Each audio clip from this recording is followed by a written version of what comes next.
Hello guys, good evening everybody and welcome to today's class. So finally right now we are December, right? We already left behind November and right now we are December the 1st, okay? So please, I'm going to ask you to turn on your cameras in order to start with the attendance, and just remember that I told you that today we are going to do this practice of the oral quiz, okay? So please, Pedro, your camera so I can start passing the attendance. Pedro Anchundia, your camera, please. Thank you very much. Okay, I'm gonna start sharing my screen so I can start passing the attendance, okay?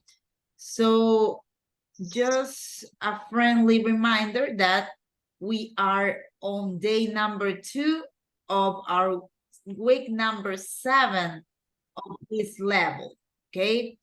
So remember that next week is the last week of English 1R, the intense 8-week course, okay?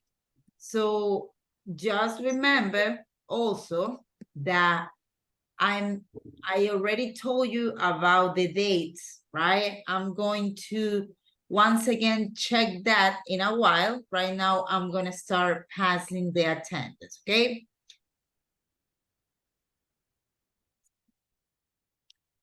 Alex Ayauca. Hello. Hello, Alex. Thank you very much. Pedro Anchundia. Hi, Miss. Hi, Pedro. Catherine Bermeo. Hi, Miss. Hi, Catherine. Thank you. Alexander Castro. Hi. Hi, Alexander. Thank you.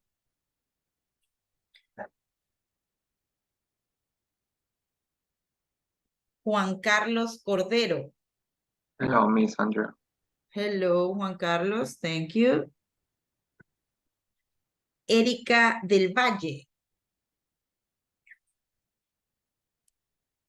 Erika del Valle. Jessica Jiménez. Hi, Miss. Hi, Jessica. Thank you. Luis Sarabia. Hi, Miss. Hi, Luis. Thank you. Ángel Toaza. Zuley Vega.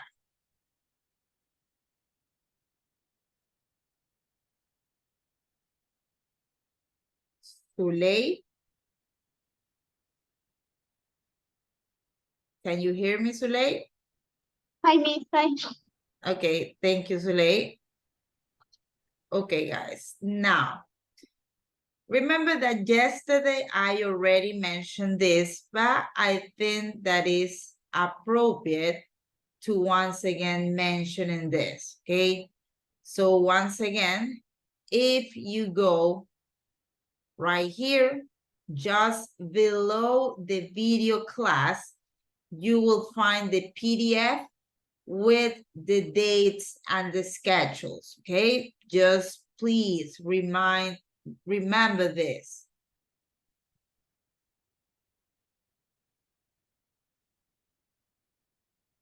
So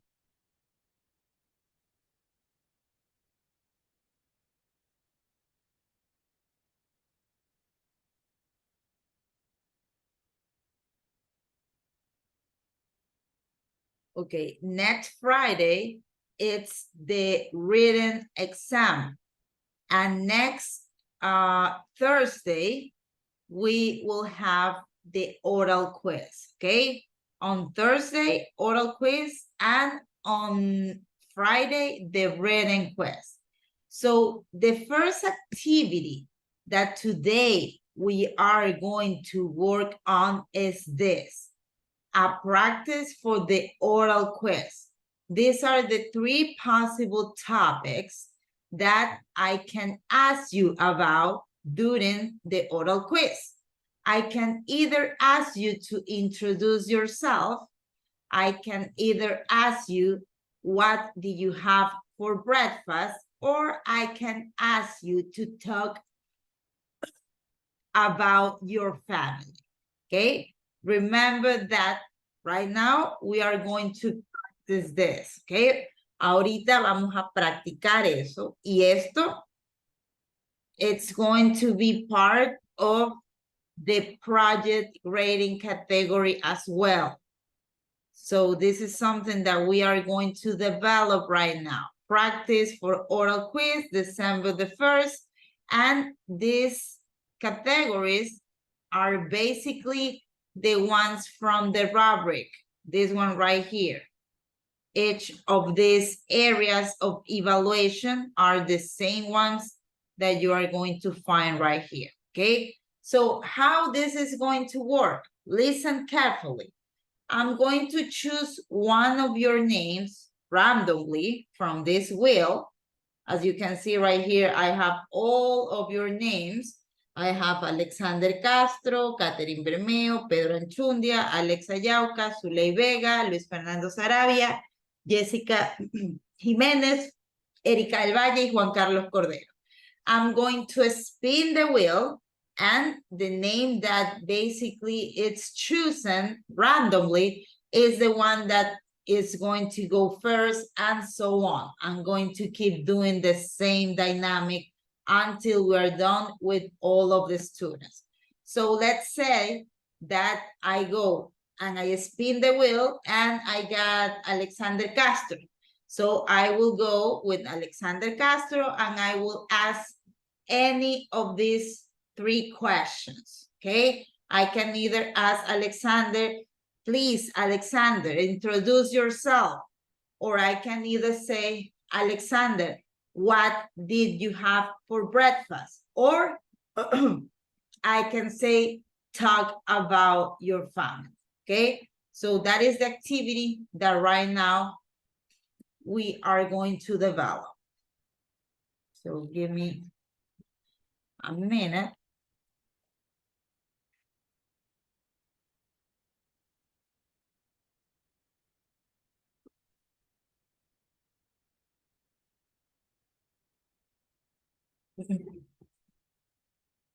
Okay, let's start with the activity, okay? So the first thing that you have to consider is that you need to listen to the question carefully. The next thing that you should consider is that your camera must be on, and I need to see all of your face.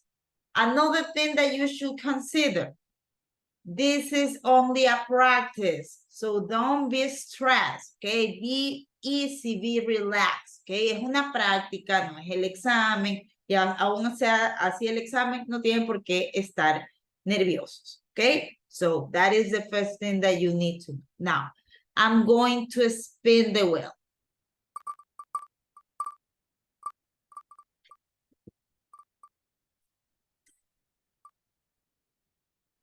Okay, so the first one to go is Luis Fernando Sarabia. So Luis Fernando Sarabia, I'm going to ask you one of the questions, okay?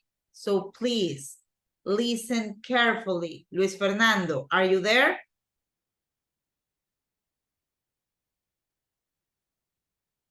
Miss. Okay, Luis, please listen to the question carefully, okay? Listen to the question. So Luis, can you please introduce yourself? My name is Luis. Mm-hmm. I am 28 years old. Mm-hmm. My favorite my favorite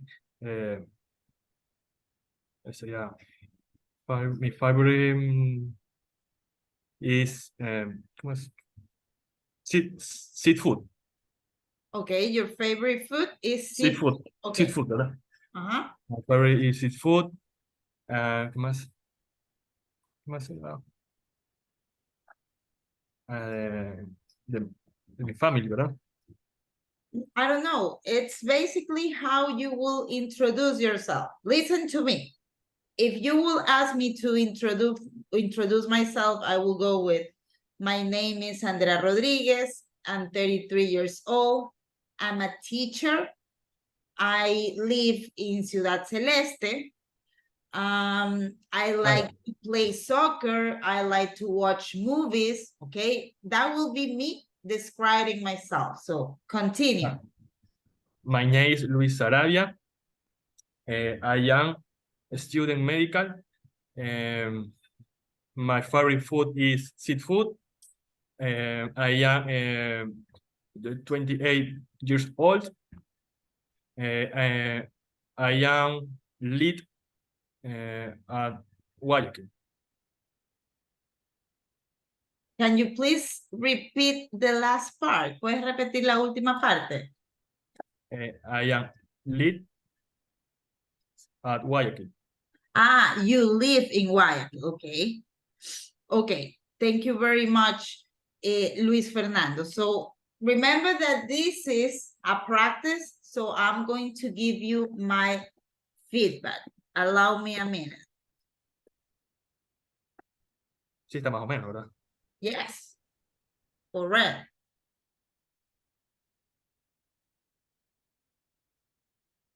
Ok, lo primero que tengo que destacar es de que Luis Fernando no leyó. Ya por ahí, a mí ya me fue convenciendo, porque el hecho de que no estén leyendo, para mí es una ayuda, o sea, me demuestra primero que tienen una idea de la conformación de oraciones, pronunciación. Así que por ahí vamos bien, excelente, ¿ok?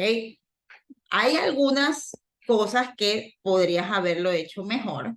For example, Un poquito más de práctica para el día del jueves.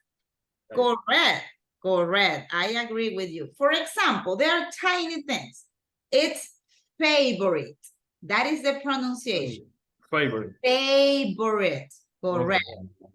Ahora, imagínense también esto, ¿no? Tú eras como que, I am Luis, I am 28 years old. ¿Qué más? Seafood, ¿qué más? So, ese ¿qué más? Trata de dejarlo afuera. Así, si quieres decirlo en inglés, te lo acepto. What else? What else? But no ¿qué más? ¿Ok? What else? Puedes decir what else, si tú What? quieres como pensarlo. Mi sugerencia es que What siempre, else? ya te lo escribo acá. Sí. ¿Qué más? Basically, in English, you say, okay, what else? What else? Pero lo ideal sería que no tengas esas muletillas, ¿verdad? Okay, sí. Ya, pero te lo digo igual. Ahora, you say student medical, is medical student, ¿ok? Medical student. De ahí no tengo más correcciones, lo hiciste bastante bien. Te noté un poco a veces así como que te atolondras, como que te apuras, como que te pones un poco nervioso, pero sí, no lo hagas, porque voy a ser yo misma la que te va a tomar el examen, no va a ser alguien de afuera, entonces quédate tranquila, ¿ok? Me dejaste bastante tranquila con tu desenvolvimiento, tengo que decir que sí. Me cogió un poco de sorpresa porque en la rodita salí de una, yo, o sea. Eso yo ya, ahí sí yo no lo manejo, eso es totalmente aleatorio, ¿no? Entonces, ok, organization of the topic, te iniciaste con tu nombre, que es lo correcto, ¿verdad? Y bueno, continuaste con la edad. Por ejemplo, cuando dijiste, I like, you say seafood, ¿verdad? Te gustan los mariscos, entendería, ¿no? Entonces, no, decías tú, my favorite, tú puedes decir, my favorite food is seafood, ¿ok? Puedes decirlo así. Y otra cosa que te escuché al último, que te lo hizo repetir porque no lo entendí al inicio, es I live in Guayaquil, ¿ok? Live. The pronunciation is live. Permítame que se me vino para acá. Ok. Live. Se pronuncia así. Live. I live in Guayaquil. Okay. So, amazing job. Let's see. You have 2 right here. I will say that you got great pronunciation in the delivery of the message, and you were original. So you have 9.6, okay? That is a good thing. So thank you very much, Luis. Let's go with the next, okay? Let's see the next one.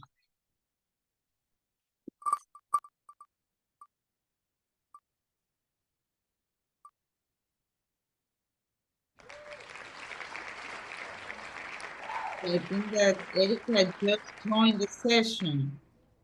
So Erica.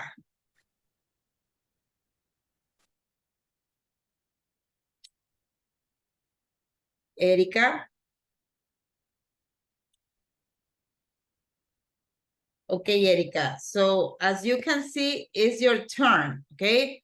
I'm going to ask you one of these 3 questions right here. So please listen carefully, okay?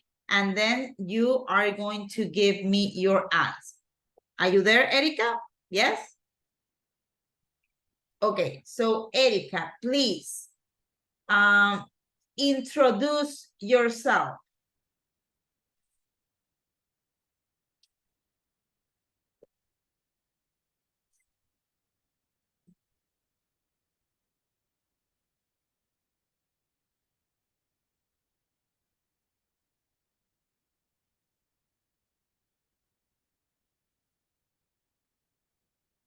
Erica, can you please introduce yourself?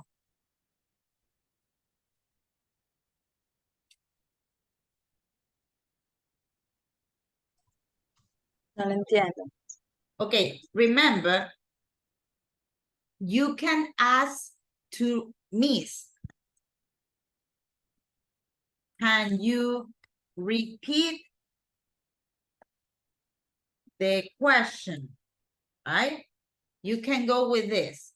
Miss, can you repeat the question? Okay, so Erica, my question is, introduce yourself.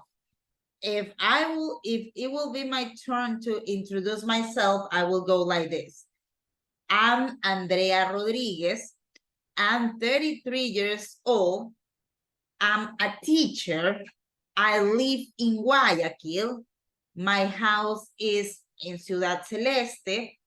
I like fast food. I like go to the gym. That is me introducing myself. Now, I'm asking you, Erica, please introduce yourself. Hello, my name is Erika del Valle. I am 26 years old. I am studying. I live in Guayaquil.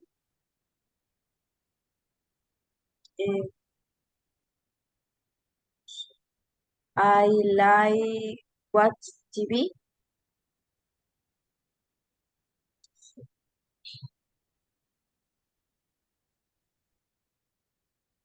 Okay. Okay, Erika. So you did it good, okay? I do have some observation. Lo hiciste bastante bien, ¿verdad? Sí podrías quizás aumentarle algo más, ¿verdad? Quizás podrías decirle que dijiste que I like to watch TV. Podrías por ahí aumentarle qué tipo de comida te gusta, ¿verdad?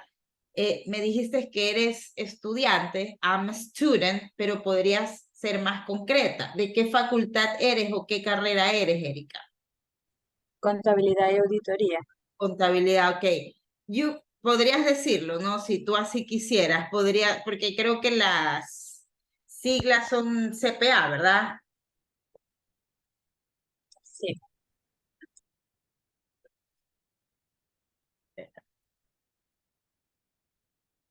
Ok, podrías decir I'm a CPA student o podrías decir I'm an accounting and auditing student. Like this. Look, let me. You said only I'm a student, but you can go and say and I'm accounting and auditing student. Or you can go and say I'm a CPA student, okay? So you can have like a more elaborated speech, okay? You did it, lo hiciste bastante bien, okay? Erika, okay. So in the organization of the topic, okay, language usage, let's go with 0.8. Right here, 0.8. Okay, so this will be your final grade, Erika, okay? Remember, this is only a simulation for the oral quiz. And anything that I'm telling you will allow you to improve your level at the final quiz. Tomen muy en cuenta los comentarios que les hago ahorita para que al momento de que ustedes tengan que dar su examen, pues lo tengan en consideración, ¿no? Y puedan apuntarle al 10, ¿ok? Let's see, let's go with the next student.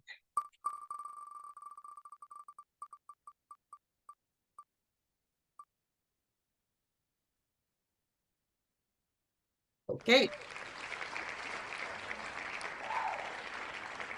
So in this case, we'll have Juan Carlos Cordero. So Juan Carlos, are you there?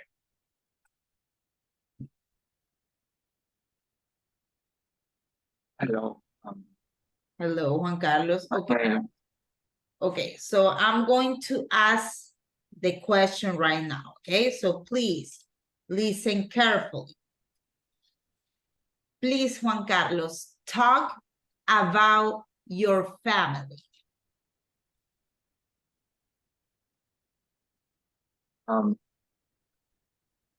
I have two brothers.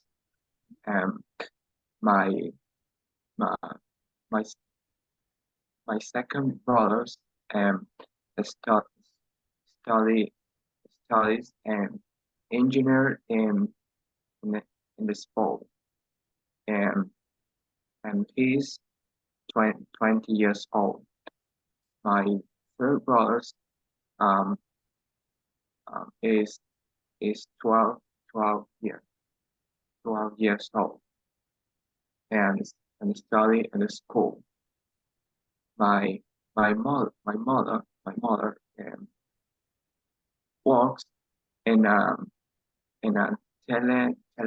telephonic shop with my father. They both work in the same shop. Okay, amazing job, amazing job. I mean, I don't have any remark. You did it just great. The only thing that if you probably want to sound better, right? You said my first brother, right? You said like this, right?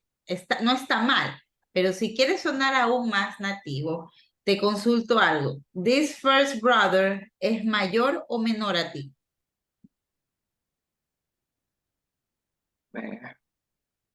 No. ¿Perdón? ¿Mayor o menor? No. Perdón, Juan Carlos, no. ¿Mayor? Menor. Menor, ok. Entonces, una manera, si quisieras como que sonar aún más nativo, puedes decir my younger brother, ¿ok? Sería una manera aún más como que nivelada de poder referirte a tu hermano. No está mal, my first brother, but a better way will be my younger brother. ¿Tu otro hermano también es menor? Ambos son menores. Correct. Okay. Correct. So you will say my other younger brother. Okay. That will be a more appropriate way to refer to both of your brothers. So besides that, I don't have any additional remark. Amazing job. In your case, you will have 10, okay? Another suggestion that probably it will be good to let you know, it's to try to enunciate, right? Trata de quizás abrir un poco más la boca, como pronunciar las palabras, tomarte el tiempo, ¿verdad? So, no me acuerdo cómo comenzaste la oración, pero podría ser como que I have 2 brothers. My younger brother studies at school. My other younger brother is at school. My mother works in a cell phone store with my father. Okay, so just try to open your mouth. Okay, that will be it. That is only a suggestion. So thank you very much, Juan Carlos. Now let's go with the wheel once again to see who will be. I'm going to remove Juan Carlos because he already went.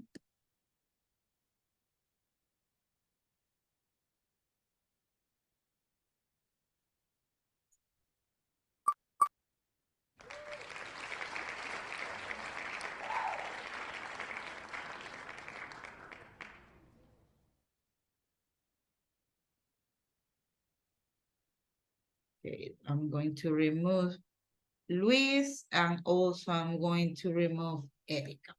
Okay, I'm going to spin the wheel once again.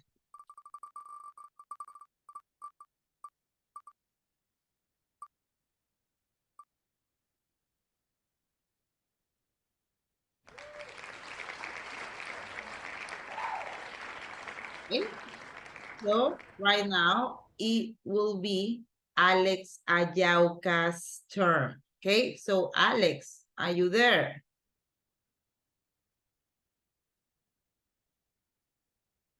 Okay, Alex, I'm going to ask you the question right now, okay?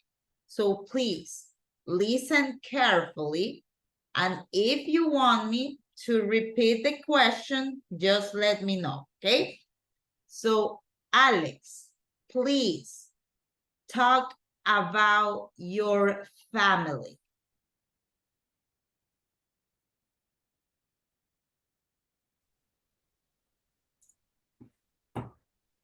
Hello, my name is Alex Ayauca.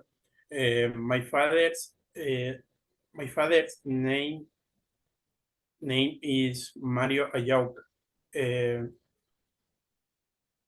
His age is 45 years old. He is dedicated business. My mother's name Piedad Gusky. Her age is 44 years old. She is dedicated to the business.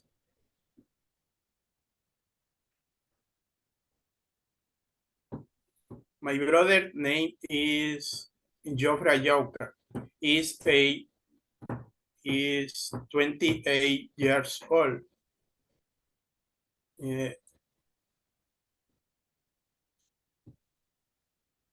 He is a engineer.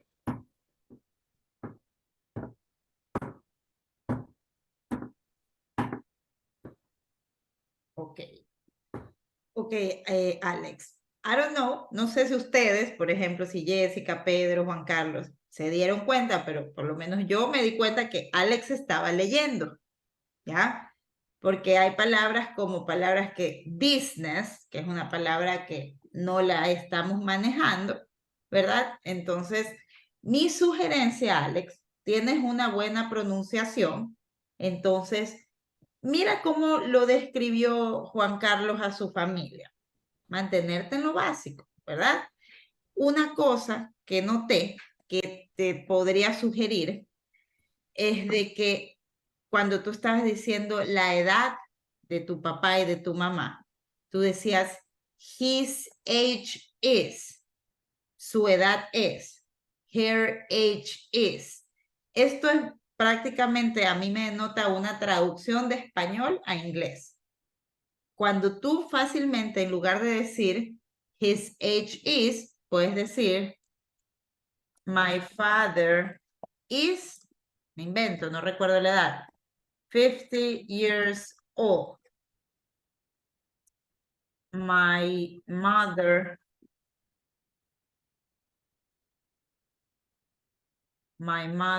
is 45 years old, ¿ok? No acostumbramos a decir his age is. Eso, como les he dicho anteriormente, eso es una traducción como nosotros lo decimos en español y lo cambiamos a inglés, ¿no? Nosotros decimos, su edad es tanto. Entonces, si obviamente lo ponen en un traductor, se los va a poner así, pero no se utiliza ese tipo de expresiones en español.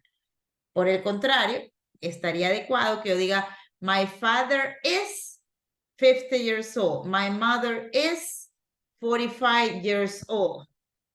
My brother is 14 years old. Y podrías comenzar dijiste bien cuáles eran los nombres de ellos, el nombre de tu hermano, el nombre de tu hermana, de tu papá, de tu mamá, ¿verdad? Podrías hasta irte a lo cursi, ¿no? I really love my family, ¿verdad? Realmente amo a mi familia. They are really good people. Ellos son personas realmente buenas, ¿verdad? Pero estás hablando sobre ellos. Ya me dijiste cómo se llaman, cuál es la edad y ahora me dices cómo te sientes sobre ellos, ¿ok? ¿Estamos bien, Alex?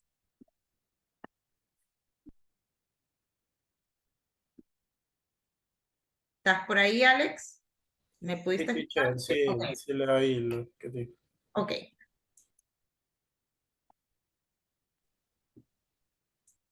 O sea, se podría o sea, en cada descripción que se daría, por ejemplo, el nombre, la edad y a qué se dedica, podría usar my mother y my father a cada rato. O sea, por ejemplo, ¿no? Si tú quieres hablar de tu papá. ¿Cuál es el nombre de tu papá? Mario, My father's name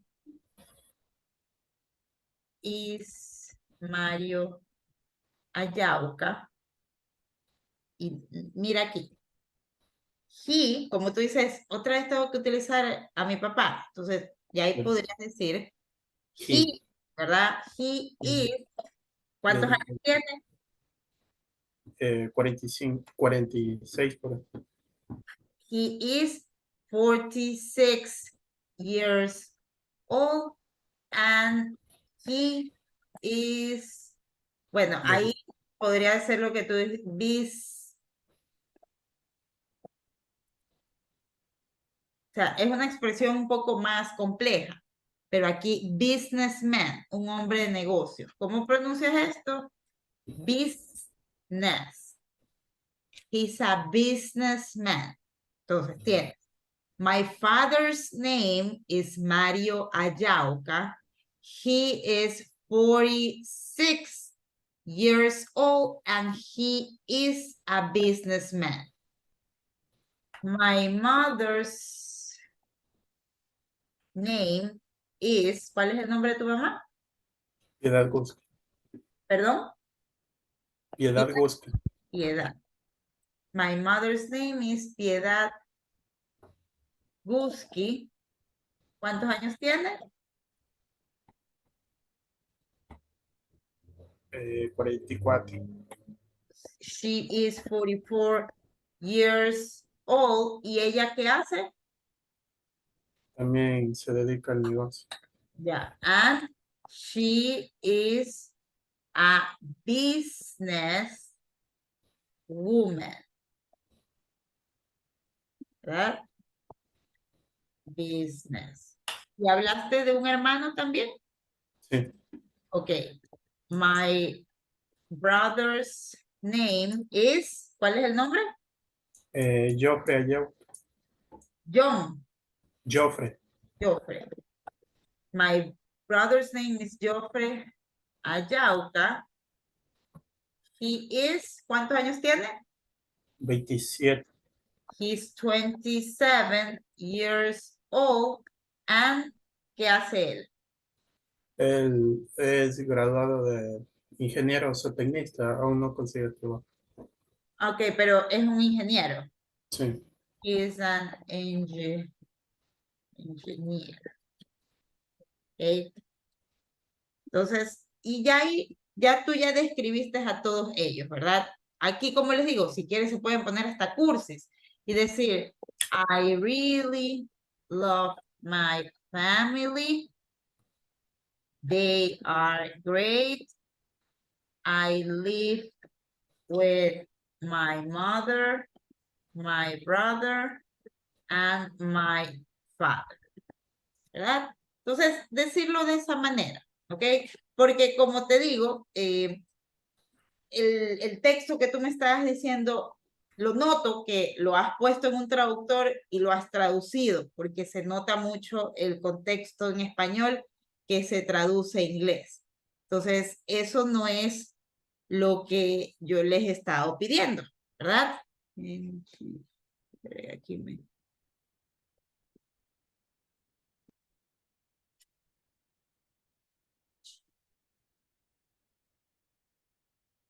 Engineer. He's an engineer. ¿Ok? Entonces, si quieres, te paso esto por aquí por el chat para que lo tengas. Yo, por ejemplo, les cuento, no sé si en algún momento se los mencioné. Mi hermana y yo nos llevamos como 8 años de diferencia, ¿verdad? Nos criamos juntas, mismo papá, mismo mamá, todo, pero somos muy diferentes, a tal extremo de que yo soy profesora de inglés y ella es nula en inglés, ¿verdad? Pero hace cerca de un año decidió ponerse a estudiar inglés. Y bueno, yo la veía cómo estudiaba ella, ¿no? Y pasaba exactamente por los mismos temas que ustedes están pasando, verbo to be, pasado, presente, ¿no? Y cuando le tocaba dar ella el examen, ella era face to face, en vivo, ella me decía, a ver, ¿cómo pronuncio esto? Y lo ponía así, como yo se los estoy poniendo aquí, ¿no? En lugar de, como está business aquí, ella lo escribía business, como sonaba fonéticamente. Y ya eventualmente, de tanto que lo decía, le iba ayudando, ¿no? Y bueno, el texto lo aprendía de memoria y me lo decía de memoria, ¿no? Sabía qué es lo que estaba hablando, pero obviamente como era un nivel inicial, pues necesitaba también memorizar, ¿no? Entonces, sí les pido por favor que procuren ponerle un poco de atención a esto, ¿sí? No venir sin preparación, porque recuerden que es un 80% de su nota, ¿sí? Ok, so let me delete this and let me go back to the web. Let's go with the next student.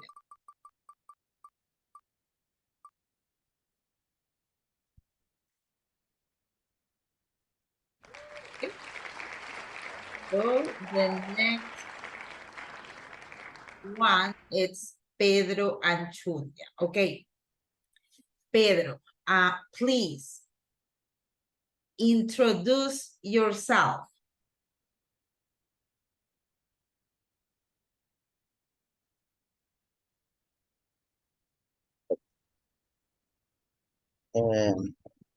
My name is Pedro Anchundia y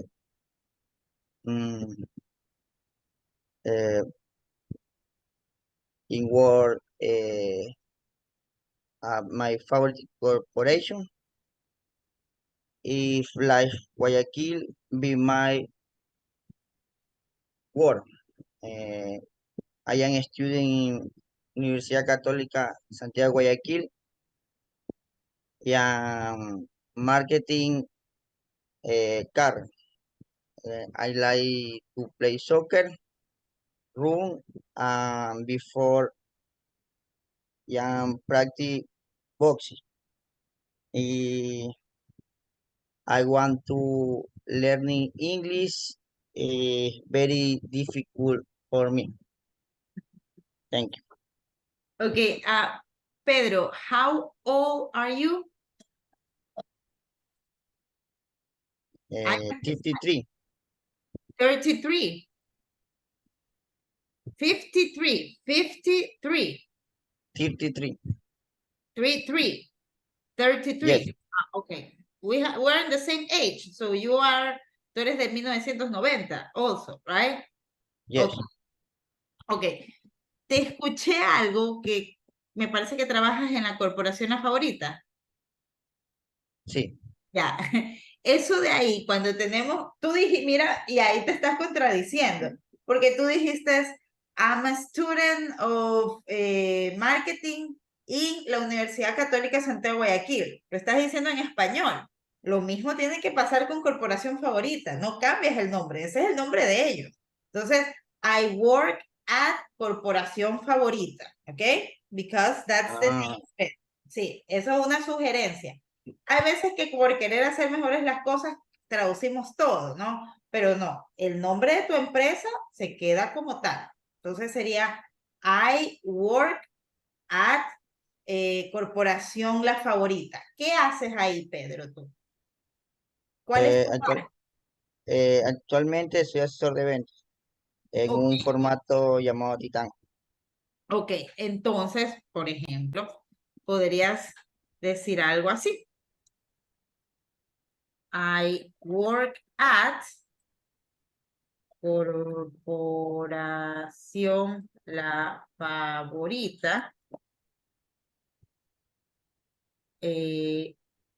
in the sales area o the sales department. ¿Ok? Si quieres sonar aún mejor. I work at Corporación La Favorita in the sales area. Vamos a ponerlo acá como se pronuncia. Area o department. ¿Ok? Entonces, ahí está aún mucho más elaborado. Te escuché que dijiste también, I want learning English, pero lo correcto sería, I want to learn English, ¿ok? I want to learn English. Pero lo hiciste bastante bien. Ahí me doy cuenta, Pedro no estaba leyendo nada, lo cual, una vez más, para mí, son bajito ahí unos 5 puntos ganados, el hecho de que no estén leyendo, ¿ok? So let's see, we have Pedro Anchundia, nice organization of the topic, language usage correct.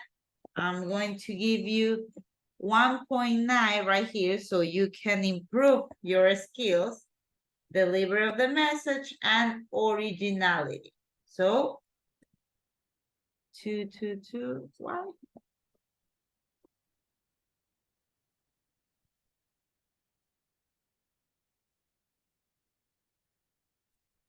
Okay, there we go.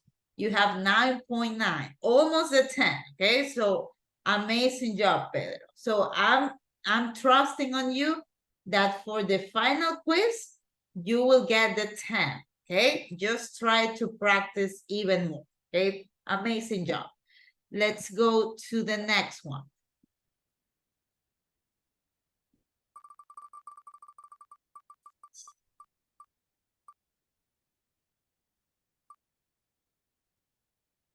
Think that Jimenez is with B, not with F. Not E. Okay, Jessica, let's go with you. Okay, so please listen carefully.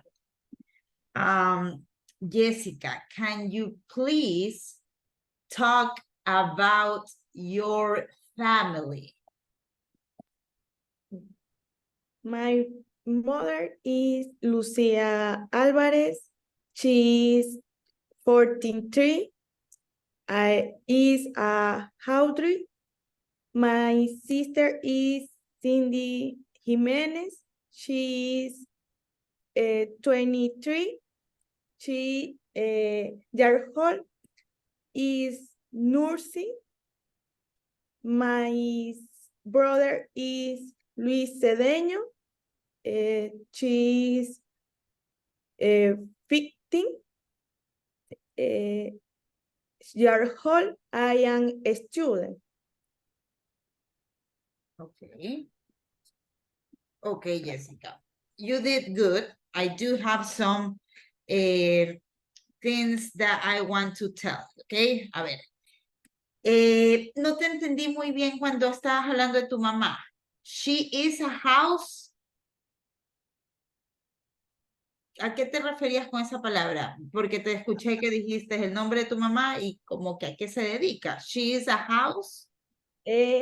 Y quería decir ama de casa, housewife. Okay, so she's a housewife. Okay, so you go house, que sabes cómo se pronuncia, house, U-A-I. Okay, she's a housewife. Sí me imaginé que era por ahí, por eso te consultaba, ¿ya? She's a housewife. En el caso de tu hermana, me decías que es ella, she is... Nurse, enfermera. Ah, es una enfermera, ok. She is a nurse. Nurse. No, like nurse, like this, okay? She's a nurse, okay? En el caso de tu hermano, me parece que es estudiante. Ya, Sí. me dijiste que tiene 15 años, ¿verdad? Pero por ahí pasó algo también, porque dijiste my brother is Luis Cedeño. She is 15 years old. Y estamos hablando de que tu hermano, it's a man, right? So right here is, he is 15 years old. Noté algo que cuando estabas diciendo la de tu mamá, no recuerdo cuántos años tiene tu mami. 43. 43, ok. Tú dijiste, my mother is 43, ¿verdad? Y lo que nosotros sabemos es que dice 43 years old. Pero solamente decir 43, como tú lo dijiste, también es correcto. Ahí está muy bien. Tú puedes decir years old o tal cual como lo dijiste ahí. Puedes decir lo mismo, my brother is 15, sin decir years old. My brother is 15. Ya ahí se entiende que estás hablando de años, ¿ok? So, those are the things that I want to mention. You have a great pronunciation. You still have some, like, I will say that you find difficult to basically form sentences, but you have all the skills. O sea, siento que te cuesta un poquito hacer las oraciones, pero te veo siempre que estás anotando todo, cómo pronunciar, y eso es bastante bueno, ¿ok? So, let's see. Right here, I'm going to give you 9 points. This is not even a number. There we go. Okay, so look, also like Pedro, okay? So I'm giving you that grade so you can improve for the final quiz, okay? Les doy esa nota para que no se conformen y que puedan mejorar para el examen final, okay? Let's go with the next student. So we still have Zuley, Catherine, and Alexander.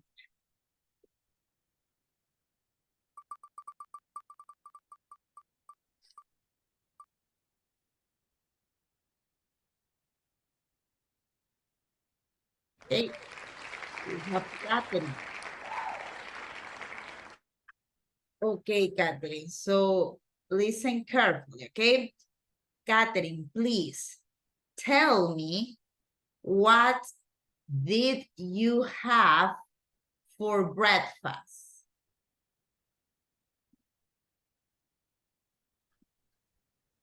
Hi, I did for breakfast.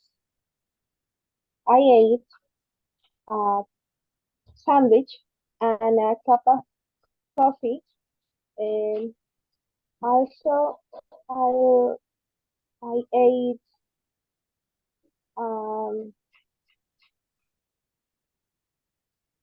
plátano frito. I don't know how to say. You can go with fried plantain. Fried plantain. But I got it. Continue. Okay. And A question, also, Catherine. Listen. Do you like coffee? yes, Yes? I like coffee. Okay. So what about, do you like orange juice? Yes, Okay. Now, I listen. like orange juice. Do you prefer bolón or do you prefer encebollado?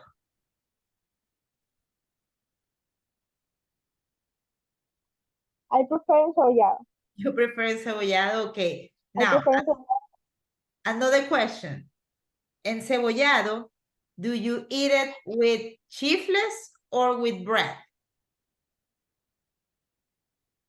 with chifles. With chifles? Okay. That is it. I don't have to listen anything else. You did it amazing, okay? Thank you very much. I mean, I don't have any suggestions. So, en tu caso te hice sus preguntas, porque en esto del desayuno es muy limitado, ¿no? Porque ni modo que tampoco te hayas comido un buffet, pues, ¿no? Entonces, por eso te comencé a preguntar si te gustaba el café, si te gustaba el jugo. Entonces, lo respondiste bastante bien. Tienes esa respuesta a mis preguntas, lo cual no solamente está hablando de tu speaking, sino también de tu listening, ¿ok? So, Okay. there we go.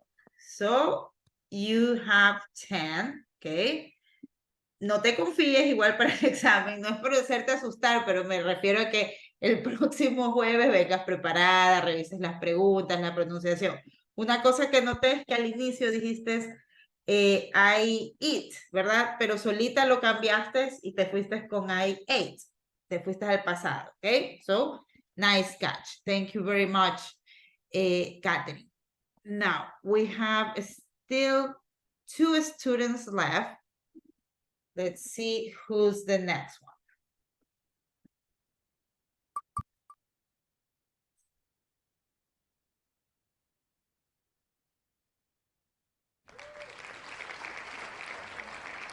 Okay, so it's Sulei's turn. So Sulei,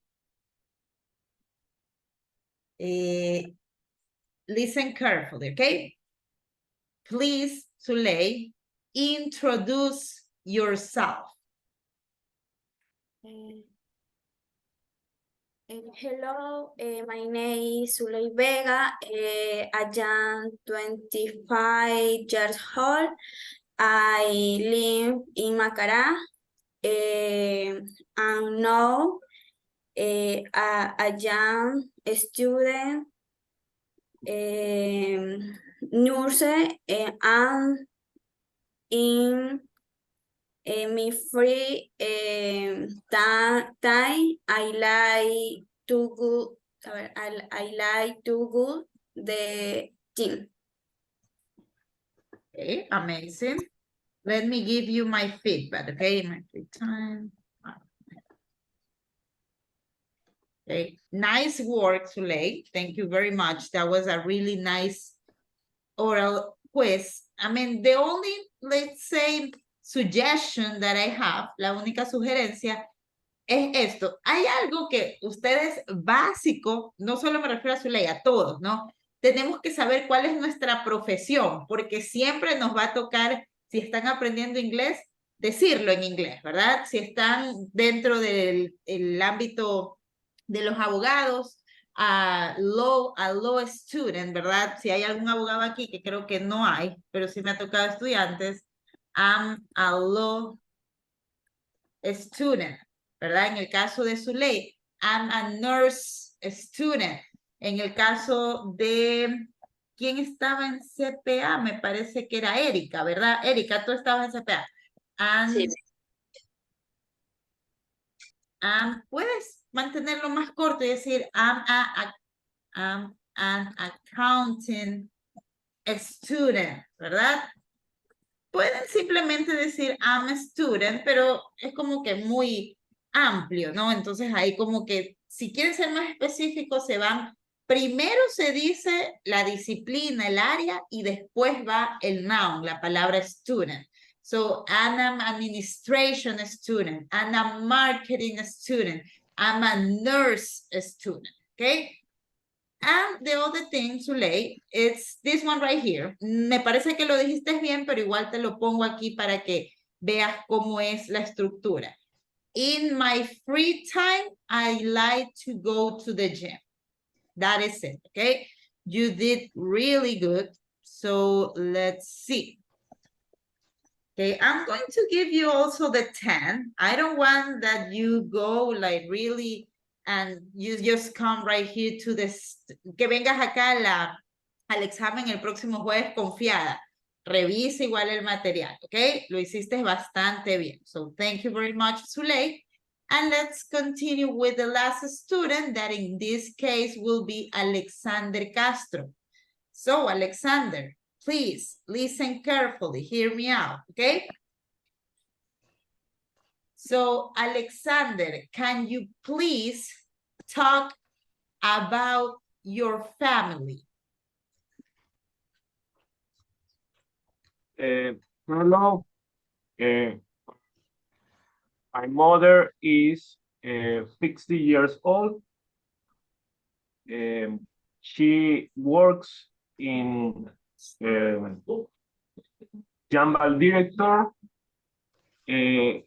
My father's name is 56 years old. He is a doctor.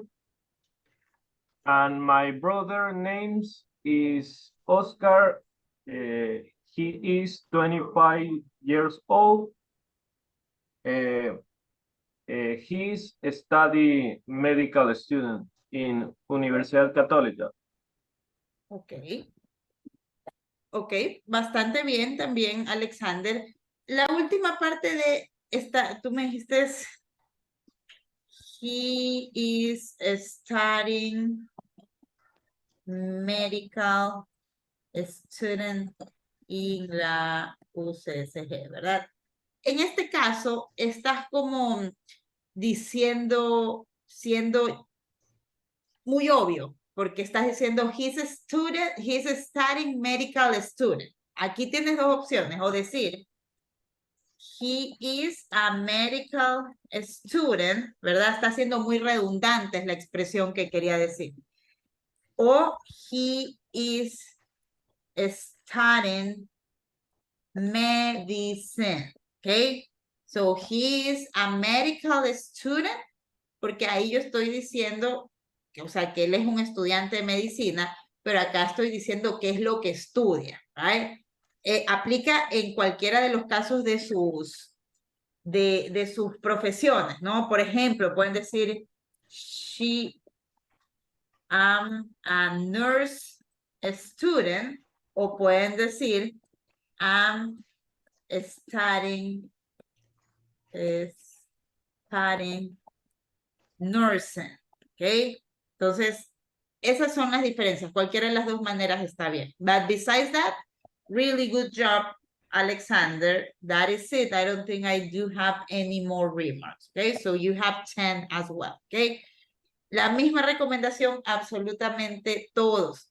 No se confíen, no les digo que vengan asustados, pero sí revisen el material, ¿ok?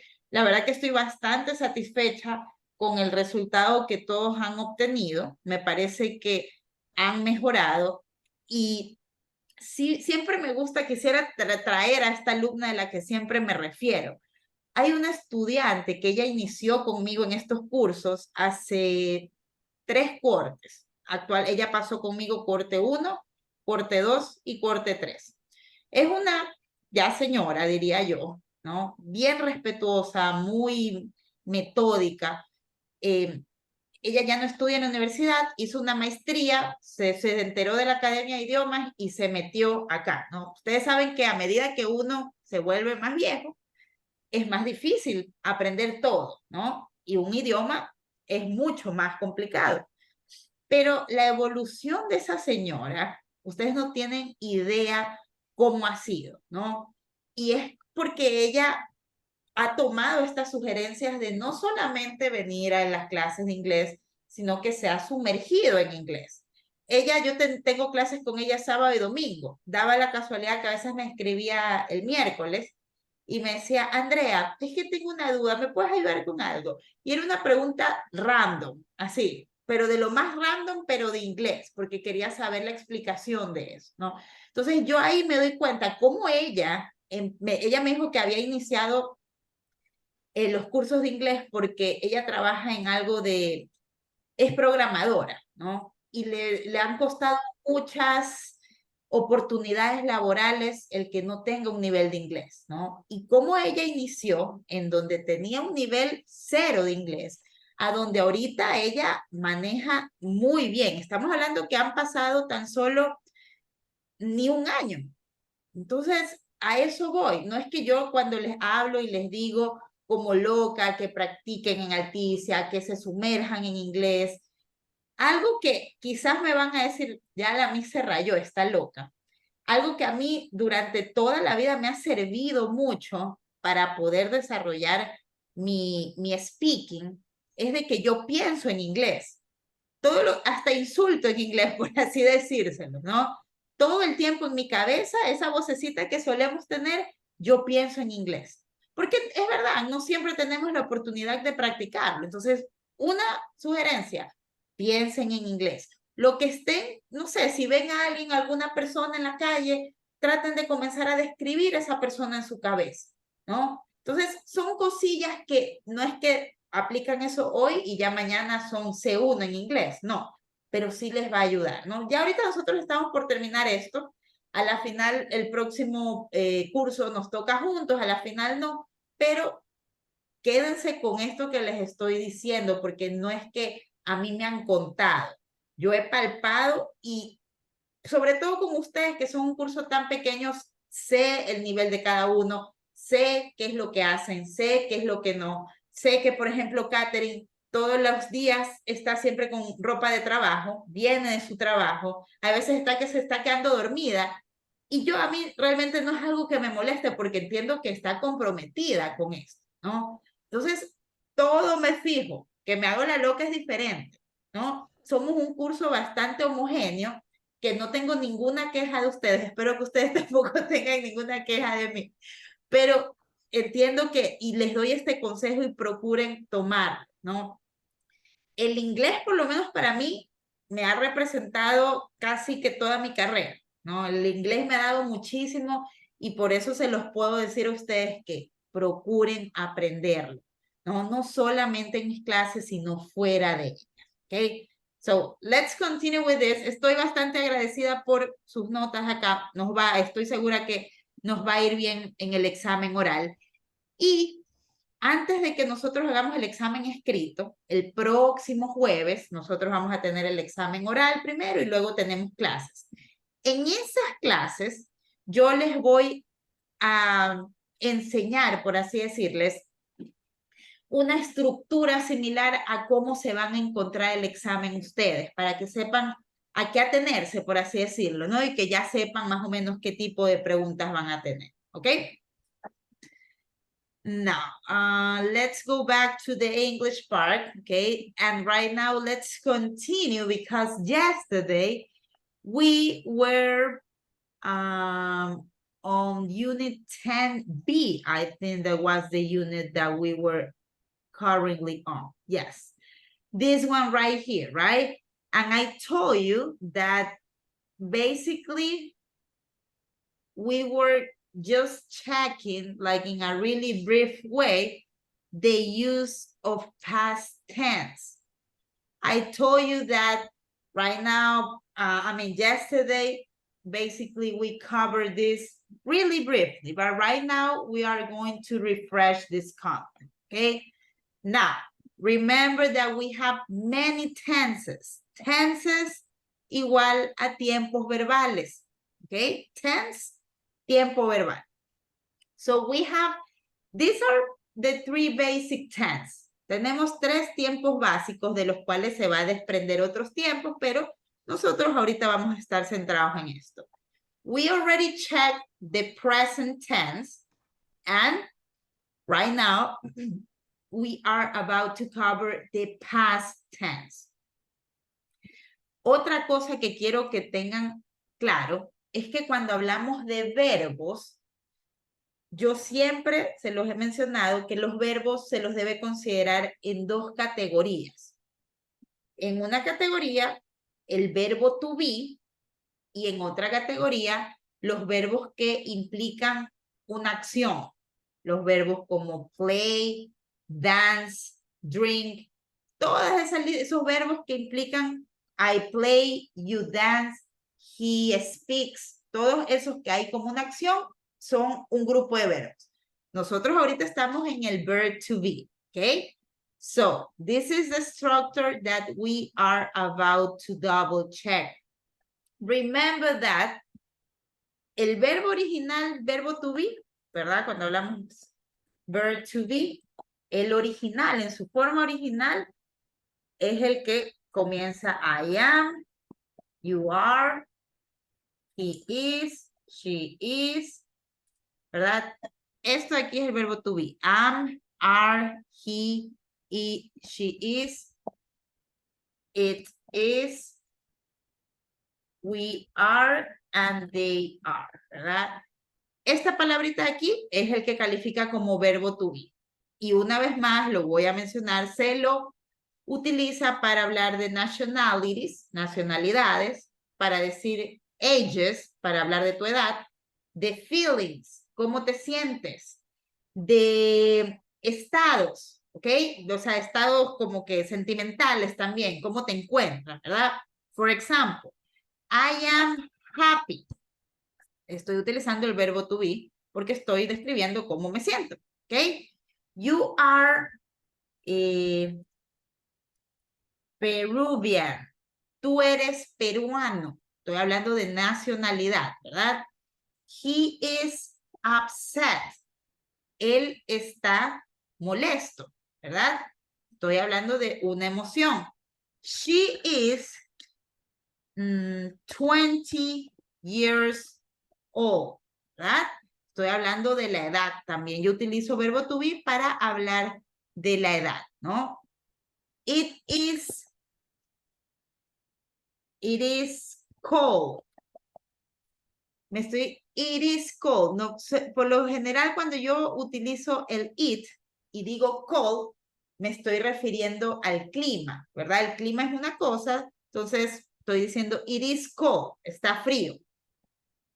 We are mad. Estado también de ánimo. We are mad, estamos molestos. They are Ecuadorian, ¿verdad? Entonces, esto es un repaso simplemente del verbo to be para que lo tengan claro esa agrupación de verbos. Ahora, como estamos hablando del past tense, Pedro, cuéntame. Ahí dice she is 12 years old. En español sería ella es 20 años. No Es sé. que es lo que, pero es que es lo que les he dicho. No funciona de esa manera. El inglés es el inglés. Yo no tengo por qué traducirlo a Ecuador. Justamente, sí, si tú lo traduces a Ecuador, queda como ella es 20 años, pero no tiene sentido, ¿verdad? Entonces, ahí viene a veces la confusión, que como uno traduce y dice, a ver, en español yo digo, ella tiene 20 años. No sería she have. No, exactamente. Eso es un error súper común. Es de los errores más comunes cuando estamos aprendiendo inglés. ¿Por qué? Y aquí lo traigo a cotación nuevamente. Nunca por nunca funciona bien eso de traducir de español a inglés. ¿Por qué? El español es una cosa totalmente diferente. Es su lenguaje, tiene sus expresiones, tiene sus formas gramaticales. Tiene sus coincidencias con inglés, con español, con portugués, sí.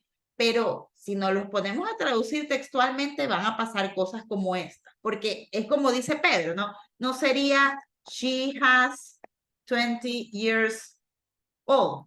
Si yo lo traduzco, ya, tiene sentido. Pero miren que hasta Google me está diciendo, no es así. Y miren, me lo cambia.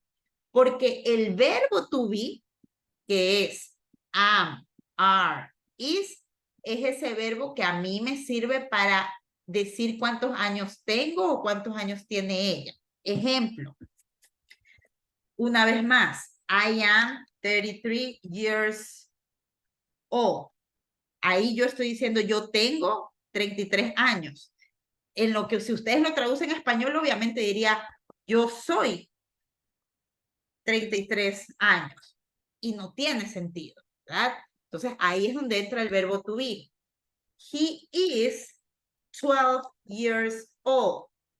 She is 16 years old. Entonces, cuando yo voy a hablar de edad, utilizo el verbo to be. ¿Estamos, Pedro?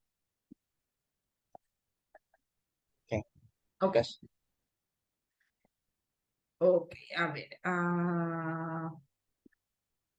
We are mad, we are Ecuadorian. Ok, lo voy a poner acá.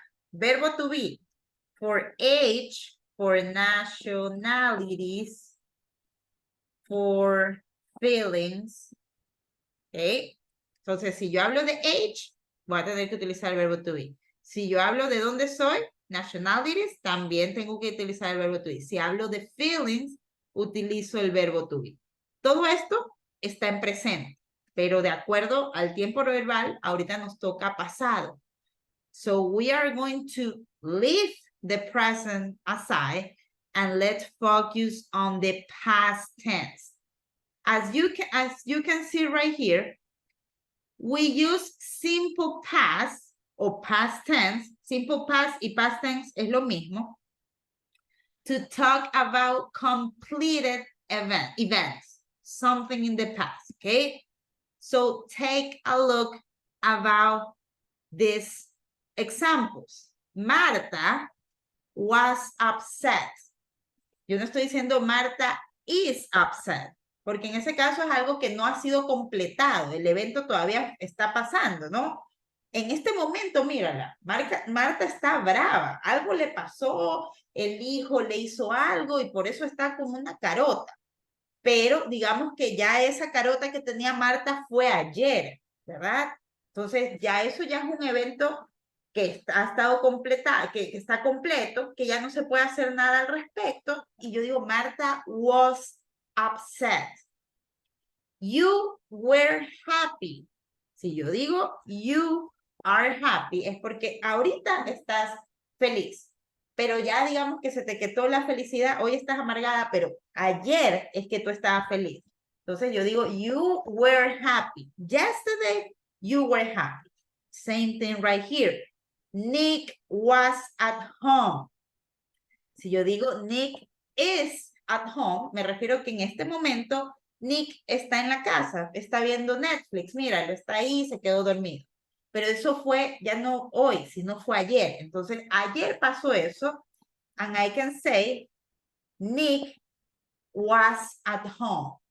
Nick estaba en casa. Ya hoy ya no está, ya se fue.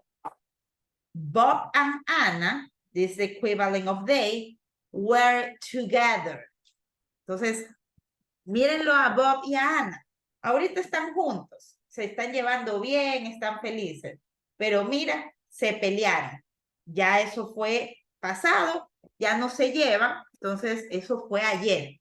Bob and Anna were together. Bob y Ana estaban juntos. Ya no. Ayer sí, hoy ya no, están peleados. We were at school. Si hablamos de este momento, we are at school, yo estoy en la escuela, pero si ya estoy hablando de un evento que ha sido completado y me refiero a que ayer yo estaba en la escuela, hoy no fui. We were at school. Nosotros estábamos en la escuela. It was amazing. It, me estoy refiriendo a una cosa, un objeto. Y como digo, it was amazing, me estoy refiriendo a el momento, ¿no? Eso fue grandioso. Es una expresión para decir, it is amazing, it was amazing. Si yo digo, it is amazing, es porque ahorita está sucediendo algo, ¿no? Digamos que Alex Ayauca dio su examen y yo le digo, Alex, great job, it is amazing. Buen trabajo, Alex, es fabuloso lo que has hecho, right? It is amazing. Pero ya digamos que mañana Alex me escribe y me dice, Miss, ¿cómo me fue en el examen? Alex, your quiz was amazing. It was amazing. Ya eso pasó ayer, entonces quedó en el pasado, ¿verdad? ¿Alguna pregunta? Any questions until this point?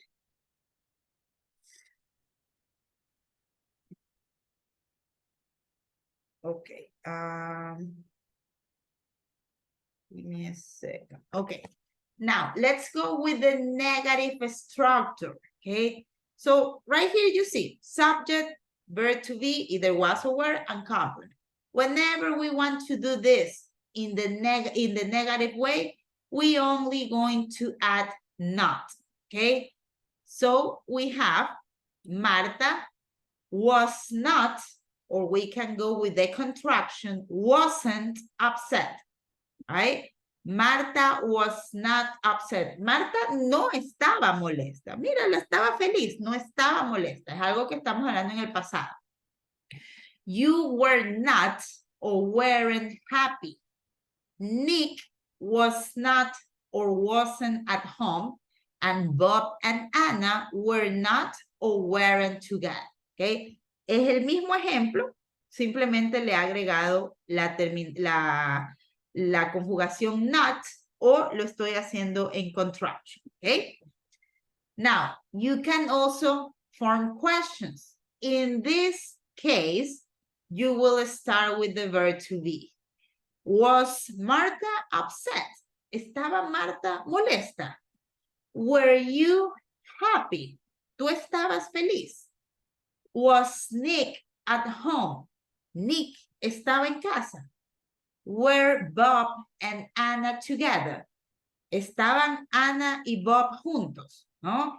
Y como aquí yo estoy preguntando una pregunta cerrada, por así decirlo, porque si a mí me dicen, ¿estabas tú feliz? Yo puedo decir, sí, yo estaba feliz, sí estaba, o no, no estaba, ¿verdad? So, same thing right here.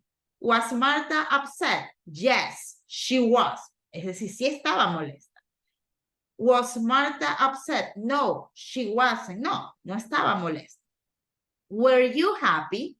Yes, I was. No, I wasn't. Was Nick at home? Yes, he was. No, he was. Okay, so let's see this because yesterday you guys already developed some activity related to this, right? You guys did 1A, this one right here, okay? Right now we are going to do activity grammar bank 1B, okay? This one right here, please. Click into the activity so we can practice.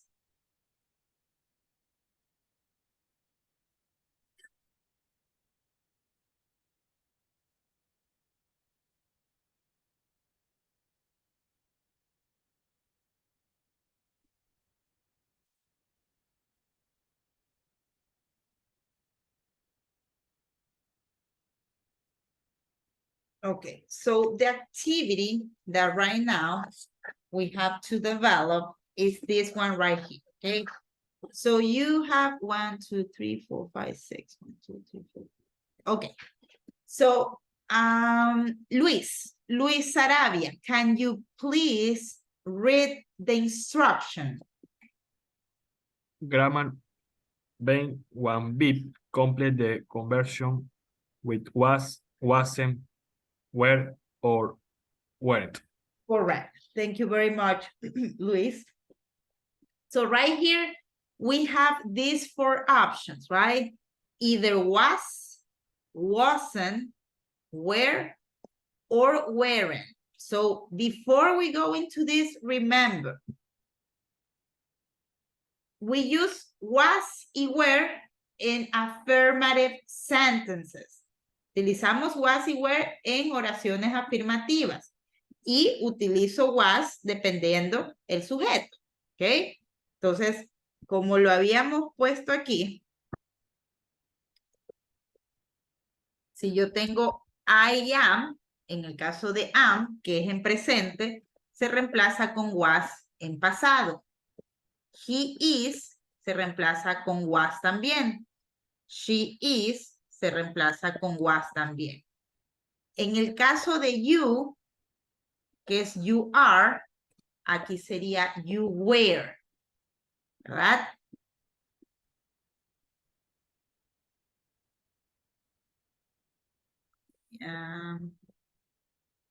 You are se reemplaza con were.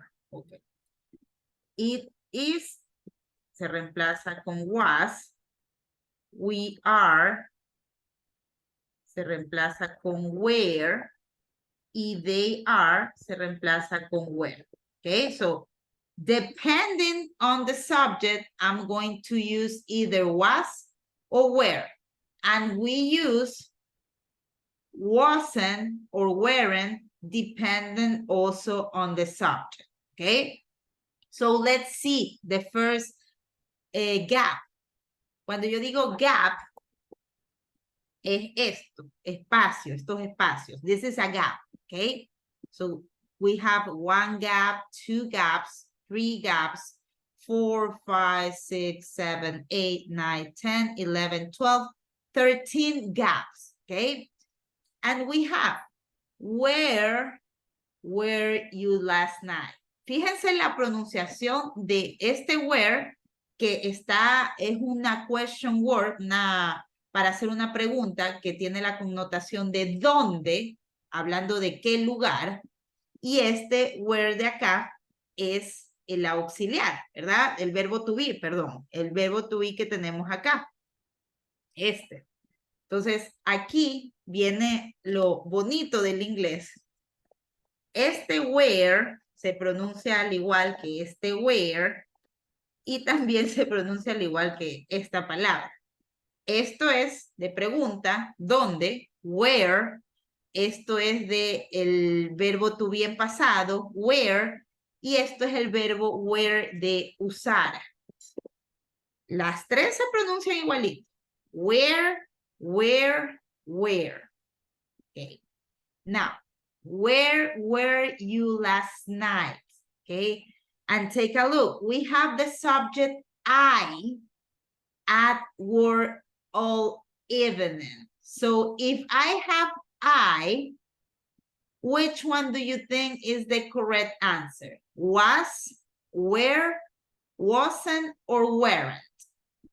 Was. Was. Red, was. Amazing. Let's do the next one and then you go and do the remaining ones, okay?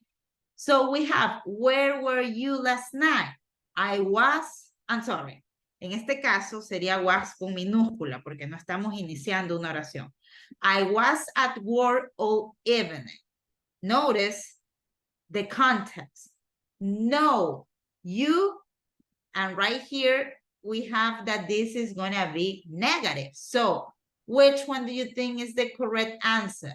Was, were, wasn't, or weren't? Weren't. Weren't. Weren't. No, you weren't. Okay, and take a look right here. Aquí como que hay una situación de infidelidad o algo, porque take a look on the context. Where were you last night? ¿Dónde estabas anoche? I was at work all evening. Estuve en el trabajo toda la noche. No, you weren't. No, no estabas. You with Miriam. Okay, so which one do you think is the right answer right here? You was, were, wasn't, or were? Were. Correct, were. No, you were with Miriam. Okay, so right now, let's take 3 minutes so you can go and check the correct answers, okay? Try to do the same dynamic I'm doing with you. Analyze the subject, analyze the context. For example, if you have no, you know that in that case, it will be a negative sentence, okay? So let's have 3 minutes and then we check your answers.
Okay, guys, let's check your answers. Okay, so let's go with the next one, right?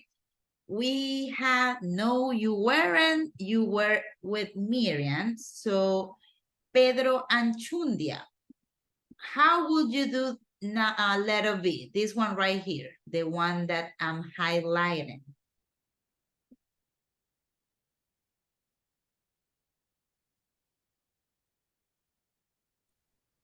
No, I wasn't. Correct. Great pronunciation. No, I wasn't. Notice that it's not no, I wasn't. No, wasn't. Como con una O, right? No, I wasn't. Great job, Pedro. Let's continue with the next one. Jessica Jimenez.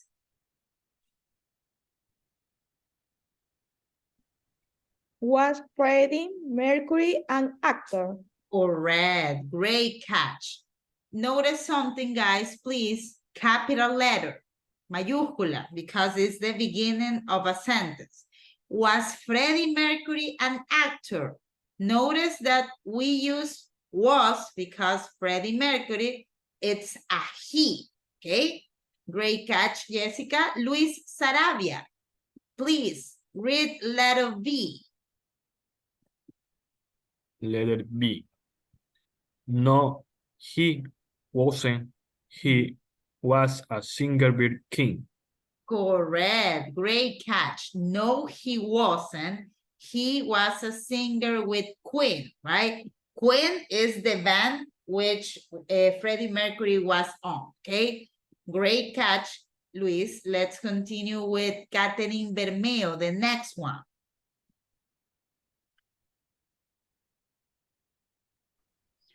Were you in Milan yesterday? Correct. Were you in Milan yesterday? Once again, guys, capital letter, because we are, this is the beginning of a sentence. Great catch. Great job, Catherine. Let's go with the next one. Alexander Castro, the one that I'm highlighting, letter B, please. No, we weren't. We were in Rome. Correct.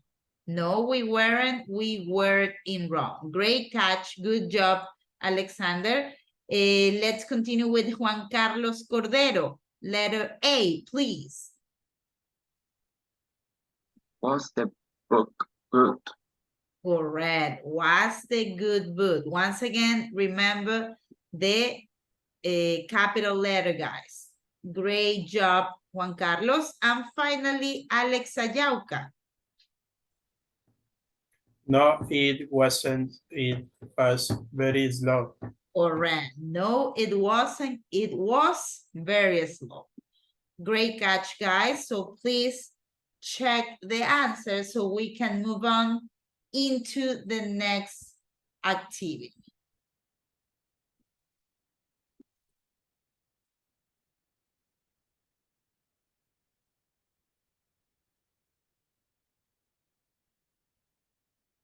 Okay.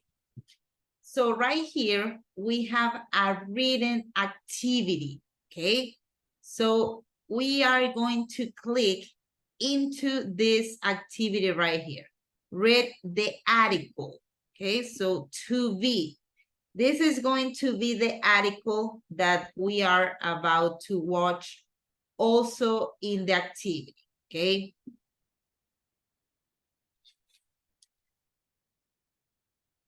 So we will have 6 different questions, okay? Remember, the first thing you need to do is read the instruction. So the instruction is read the article. This is the article. Then answer the question. So let's read the questions. Zuley Vega, can you please read number 1? How old was Saturday in 1988. 88. Ok, les digo algo, cuando tenemos años, ¿verdad? Y los años son como que como justamente voy a ponerles este, ¿no? Y ustedes dicen, a ver, es 1955, tendría que ir con 1955, ¿verdad? Entonces, es un poco más elaborado, pero hay una manera que se puede leer los números de 2 en 2. ¿A qué me refiero? Si yo tengo 1955, puedo leer estos dos números y estos dos números. Entonces yo puedo decir 1955, ¿verdad? En lugar de decir 100, perdón, 1955, ¿verdad? Que es mucho más extenso.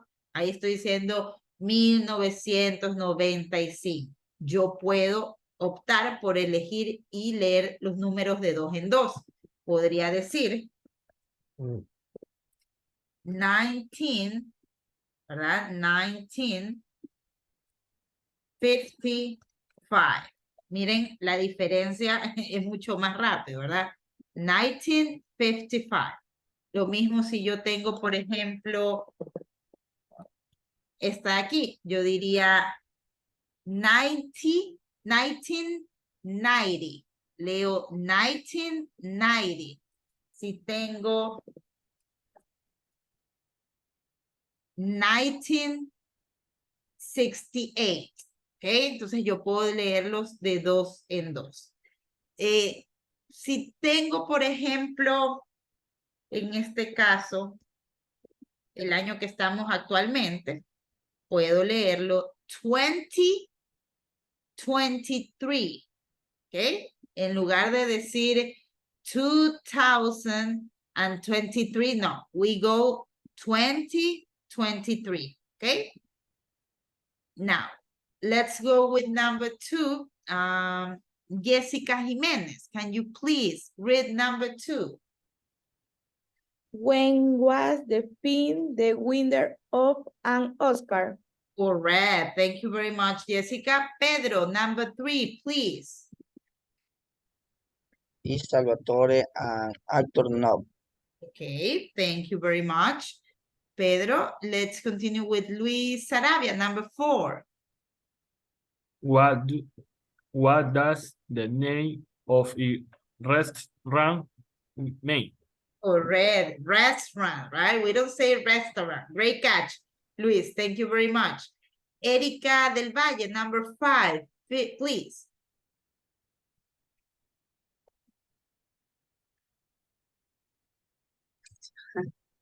Was the film hard work for Salvatore?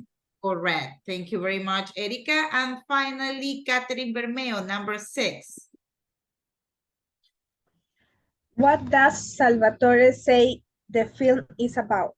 Correct. Thank you very much, Catherine. So notice that all of this is about Salvatore, right? We are mentioning Salvatore right here. We also are mentioning Salvatore here and here. So we are basically are about to read an article about Salvatore, okay?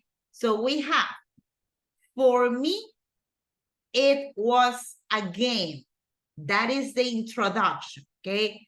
I'm going to read this and then I'm going to ask that any of you read the remaining text. So we have, in 1988, film director Giuseppe Tornatore was in Sicily looking for a young boy to be in his next film.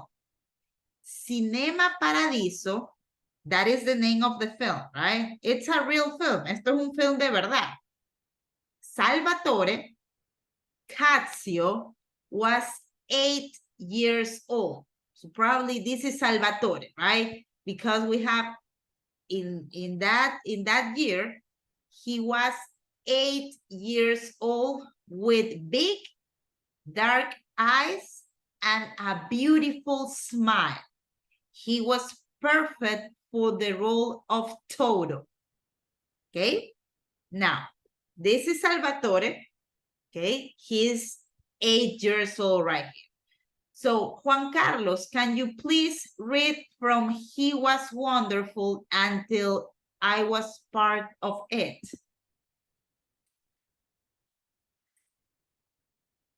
Has wonderful memories of making cinema paradiso. For me, it was a game. It was the film's mascot. Everybody was sweet to me, and now I feel very proud that I was part of it. Amazing. Thank you very much, Juan Carlos. Now, Zuley Vega, can you please read from Cinema Paradiso until Film of All Time? Cinema Paradiso was being used in 90. No, 90. 90. Okay. 9. So, listen, 1990. 1990. Es muy similar a la pronunciación, pero aquí estos dos terminan en N.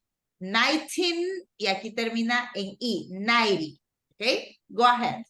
Yeah, 1990. It was the winner of the Oscar for Best Foreign Language film. Many people say that it is their favorite film of all time. All times, correct. Thank you very much, Zuley. So this is a word that sometimes we are this is challenging, right? Remember, the pronunciation is favorite, como Facebook, favorite, okay? Now, Alexander Castro, can you please read from Salvatore was a fantastic actor until the Oscar for Flavor? Salvatore was famous actor when he was a child, but now he doesn't act.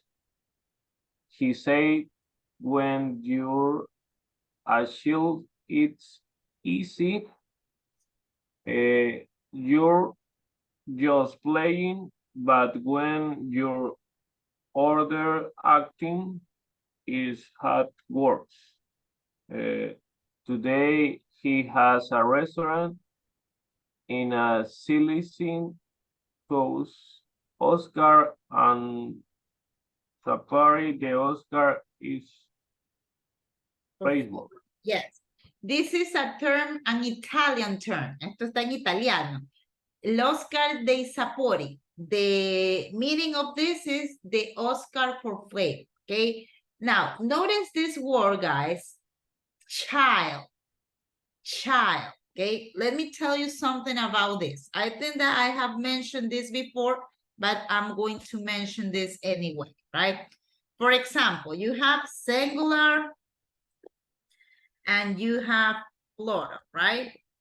So singular, for example, orange, and for plural, you say oranges, right? Oranges. For apple, the plural is apples. But there are some nouns that they are irregular. And right here, I'm going to show you something. Child, niño, it's the singular. And if I want to say that I have more than one child, I don't do this, childs. No, I go children.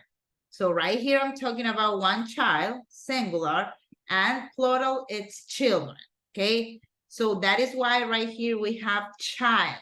I'm referring to this child right here, only one. Now, let's see, Alex Ayauca, please. Let's read the remaining text from Salvatore until we can always dream. For Salvatore, Cinema Paradiso. is about dreams. People watch great films and forget their problems and total dreams of being a great director in today's world. The film tells us that we can always dream. Thank you very much, Alex. So now that we check the text, let's go with the questions, right? We have the first one. How old was Salvatore in 88? Notice something, okay? Remember that, for example, I asked Pedro, Pedro, how old are you?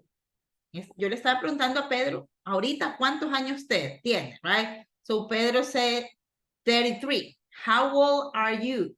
Pues yo también puedo preguntar cuántos años tenía Pedro en 2013, que serían 10 años menos, ¿verdad? Yo podría decir, how old was Pedro, right?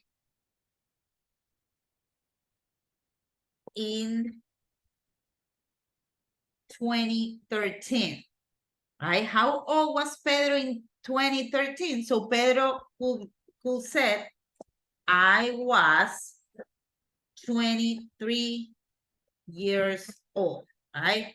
So right here, it's something similar. I'm talking about how old was Salvatore in 1988. So how old was he? He was 8. He was Years 8, old. right? You have right here. In 1988, film director Giuseppe Tornatore was in Sicily looking for a young boy to be his next film, Cinema Paradiso. Salvatore Cazio was 8 years old with big dark eyes and a beautiful smile. So, how old was Salvatore? He was 8 years old. Now, let's see the next question. When was the film when was the film the winner of an Oscar?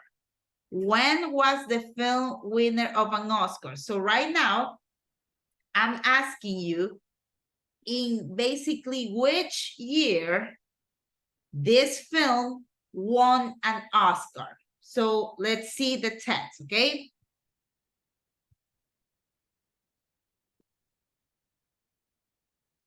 Okay, so right here we have the answer. So when was the film the winner of an Oscar?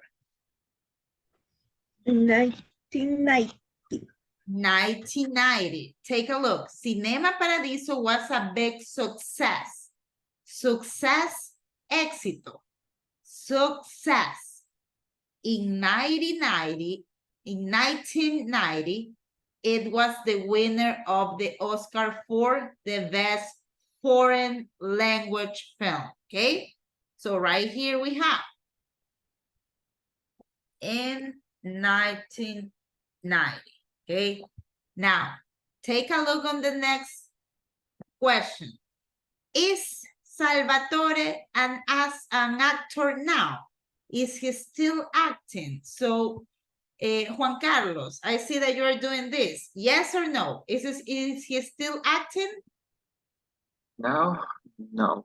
No, right? Right here you have the answer. So if you go right here, okay, Salvatore was a fantastic actor when he was a child, but now he doesn't act. He's not an actor anymore, okay? So let's see.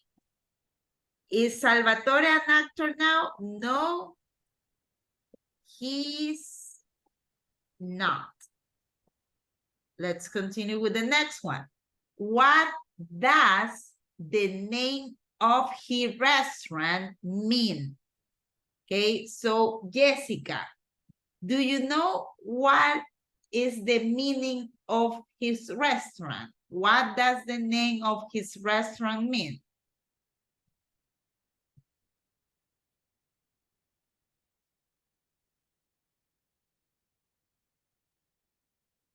In Sicily, calle Oscar del Sapori. Yes, this is, listen, this is the name of the restaurant. Este es el nombre del restaurante que está en italiano. But what is the meaning? ¿Cuál es el significado of this? The Oscar flower.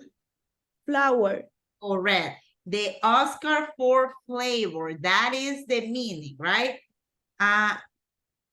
Mean, this term, mean, significa significado, ¿ok? Pero también significa otra cosa, ya les voy a decir. Por ejemplo, si yo les digo, chicos, development, ¿verdad? Y ustedes dicen, ¿qué es eso? ¿Qué es development? Ustedes me pueden decir, what is the meaning of development? ¿Verdad? ¿Cuál es el significado de development? ¿Verdad? Puedo decir meaning o puedo decir también what does development means, ¿verdad? Entonces, cualquiera de las dos básicamente significa que, o sea, ¿cuál es el significado de una palabra? Podría ser que en alguna ocasión ustedes vean este mismo término utilizado de esta manera. You are mean. Es la misma palabra, ¿no? Pero aquí me estoy refiriendo a un adjetivo. Ese adjetivo es como mean es malvado, malo, como que tiene malas intenciones, ¿no? Inclusive hay una película que se llama Mean Girls, ¿verdad? Que es con Lindsay Lohan, con Rachel McAdams y que ahorita van a hacer un remake, ¿ok? Entonces puede ser mean de significado o mean de malvado. So what does the name of his restaurant mean? The film, what is it? Let me just check. The Oscar for Flavor. The Oscar for Flavor. Okay, let's go with number 5. Was the film hard work for Salvatore? So was the film hard work for Salvatore? Pedro Anchundia. Was the film hard work? Hard work, Pedro, it's something that you do daily, right? Es algo que tú haces a diario, hard work, trabajar duro, right? So was the film hard work for Salvatore? Yes or no, Pedro?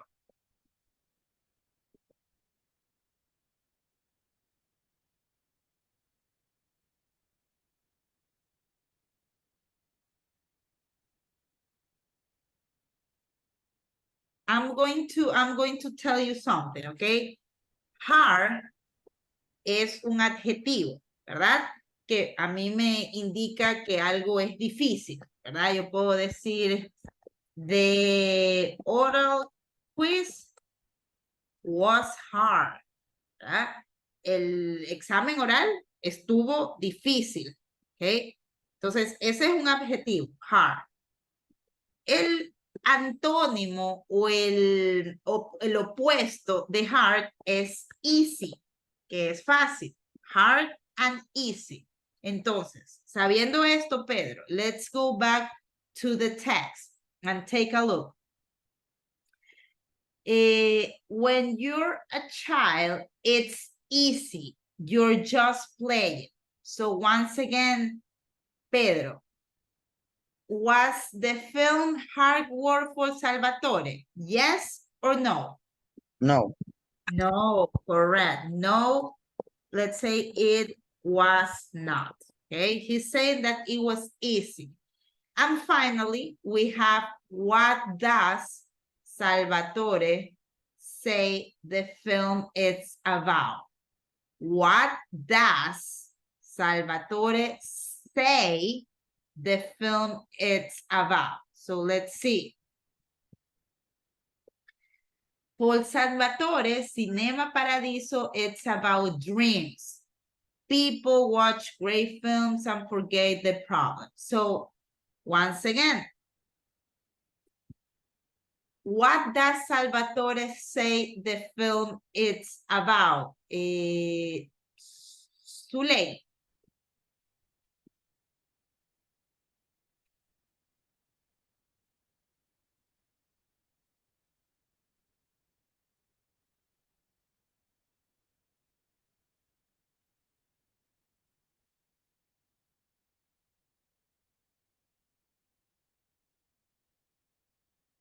Okay, we have, once again, what does Salvatore said? Este es el verbo, said, I say, yo digo, ¿qué dijo Salvatore sobre el film? Okay, let's go back to the text. Salvatore, for Salvatore, Cinema Paradiso is about dreams, dreams. So once again, Zuley, what does Salvatore say the film is about?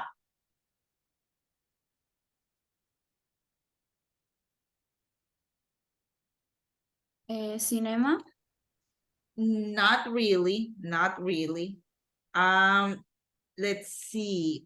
Erika del Valle, what does Salvatore say the film is about?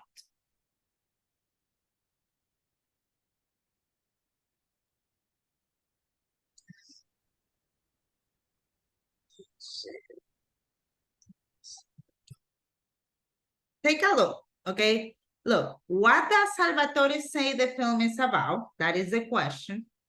And let's go right here.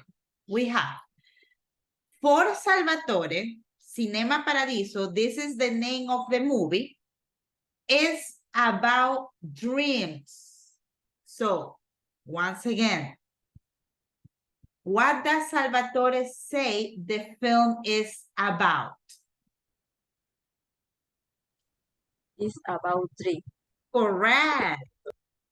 About, we can say about dreams. Let's elaborate this. He says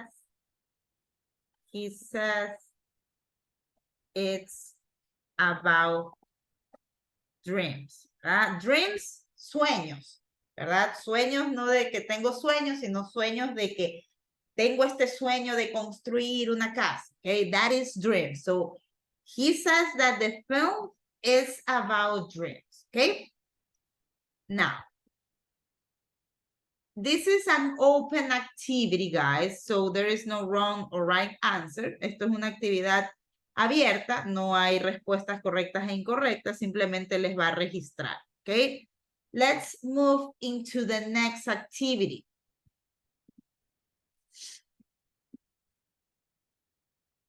Okay, the next activity is related to vocabulary about the prepositions in, at, and on. Okay, so let's go with activity 3A.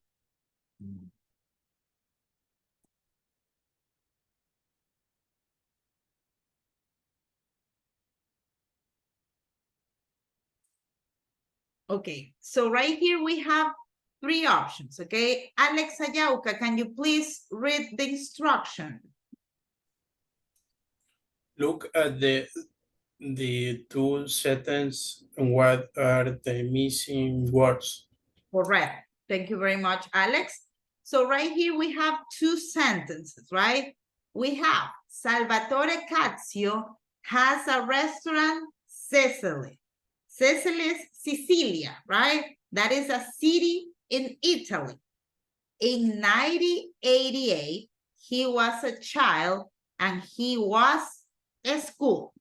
So we have these 3 prepositions, at, in, and on, okay? I'm going to tell you something about this. So this is basically prepositions of place, okay? Depending on the context, we can either use on, in, or at. Notice, if we talk about on, we can use on. Nosotros podemos utilizar on para algún tipo de vehículo, ¿verdad? Pero no utilizamos on cuando hablamos de un carro. Les voy a dar una explicación que por lo general se la da, ¿no? Nosotros utilizamos on cuando es un transporte que nosotros podemos pararnos en ese transporte. Por ejemplo, si están dentro de un bus, uno se puede parar y dar una vuelta en el bus, ¿verdad? Por eso en ese caso yo puedo utilizar on. Lo mismo en un tren. Si ustedes en un tren se paran, pueden también, se utiliza la palabra on. Lo mismo en un avión y lo mismo en un barco. Pero como en un carro, ustedes no pueden pararse, ¿verdad? Y si se paran quedan todos incómodos, no aplica para carro. No se puede decir on a car, no. Pero sí puedo decir on a bike, on a bus, on a train, on a plane, on a ship. Y también utilizo on cuando hay una superficie, a surface, on the floor, en el piso. Es una superficie, ¿verdad? Que yo puedo caminar encima. So that's why I use on. On a table. Table, la mesa, es una superficie también. On a shelf, ¿verdad? Shelf es esto donde guardan los platos, una estantería, ¿verdad? También es una plataforma. On the balcony, on the roof, en el techo, on the wall. También es una superficie. Ahora, en el caso de in, utilizamos in cuando hablamos de countries or cities. Countries as Perú, as Ecuador, as Argentina, as USA. Cities such as Guayaquil, Quito, Cuenca. In Guayaquil, in Quito, in Cuenca, in Miami. Also, we use in whenever we're talking about rooms, right? In the kitchen, in the living room, in the bedroom.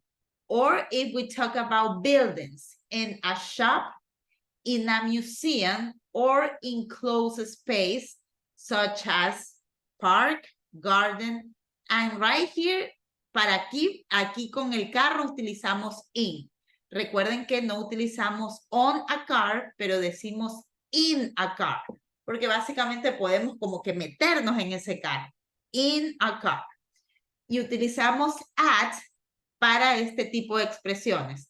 At school, at home, at work, at university, at the airport, at the station, at the bus stop, at a party, at the door. So let's see, this is something that right now we need to figure it out, right?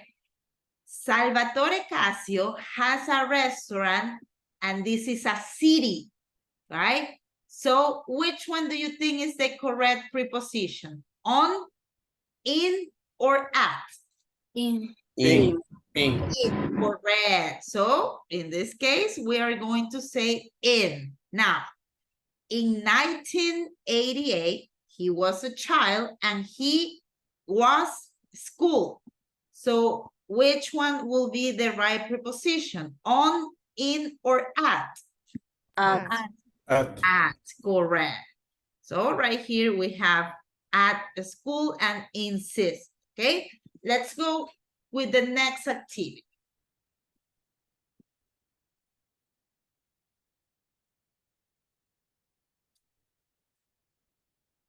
Okay, right here you have this next activity 3B.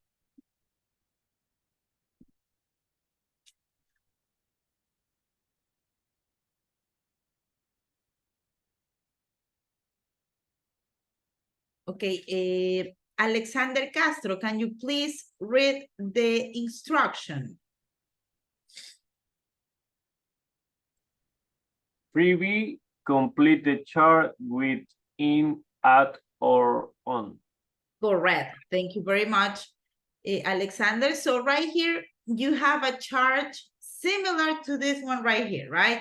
This is basically an explanation of when do we have to use on, at, or in, okay? So right here you have that with all of these terms, or words, we use certain prepositions. Same thing with this and same thing with this.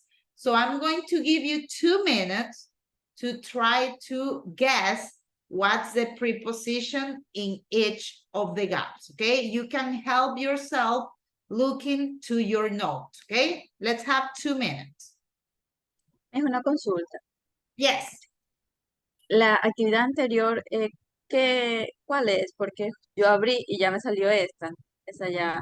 This one right here, 3A, look at the 2 sentences, what are the missing words? Esa es la anterior, la que estamos ahorita es esta.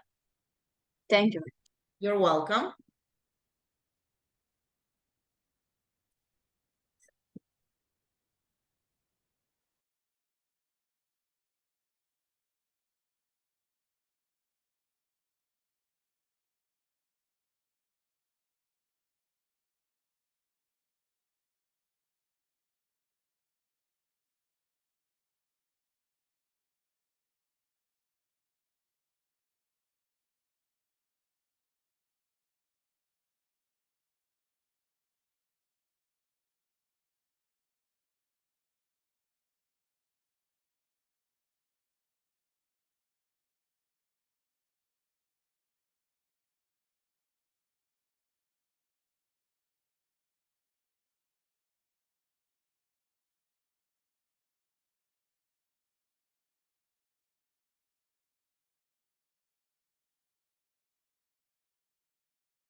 Okay.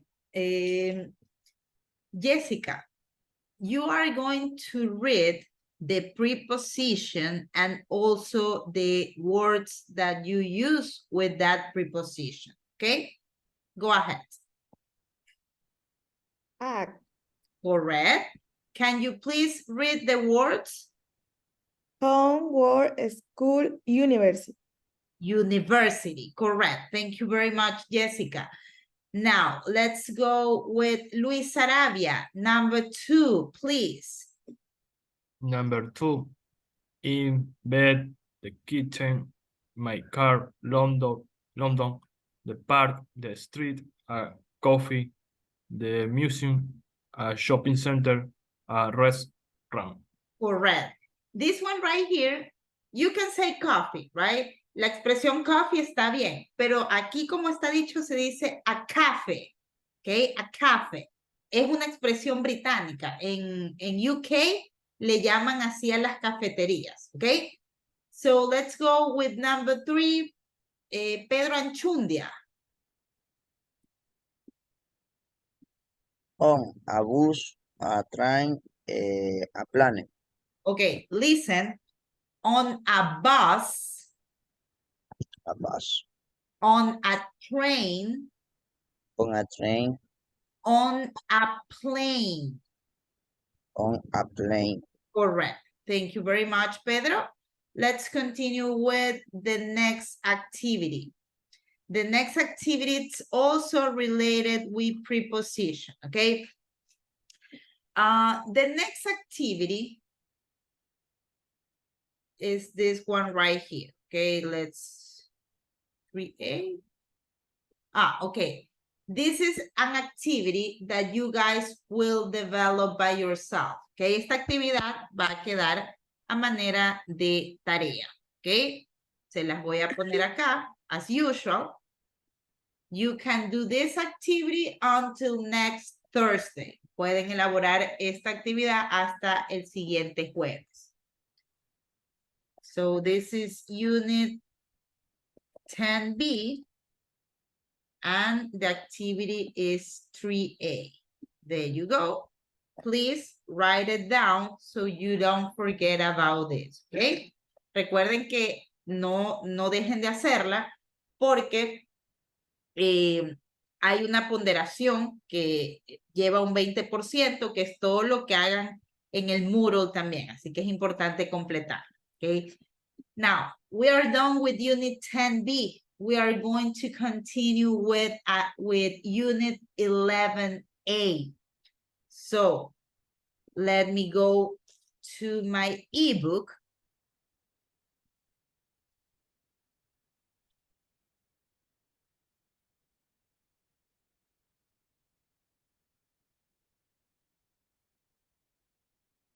And this is the unit. So, Juan Carlos Cordero, can you please read the title of Unit 11A? Unit 11A. It changed my life. Okay. Now, I'm going to read the question and you will answer, okay? Did you study English last night? No, I didn't. Correct. Thank you very much, Juan Carlos. So let's go to the 3 sections that we usually check in each unit. So right here, we are going to continuing on past simple, but right now we are going to focus on the regular verbs. Into the vocabulary section, we will check regular verbs, and into the pronunciation section, we will check regular past simple endings. Let's go with the first activity. And is this one right here, okay? The first part is related to grammar, past simple, regular verbs. Let's go with activity 1A.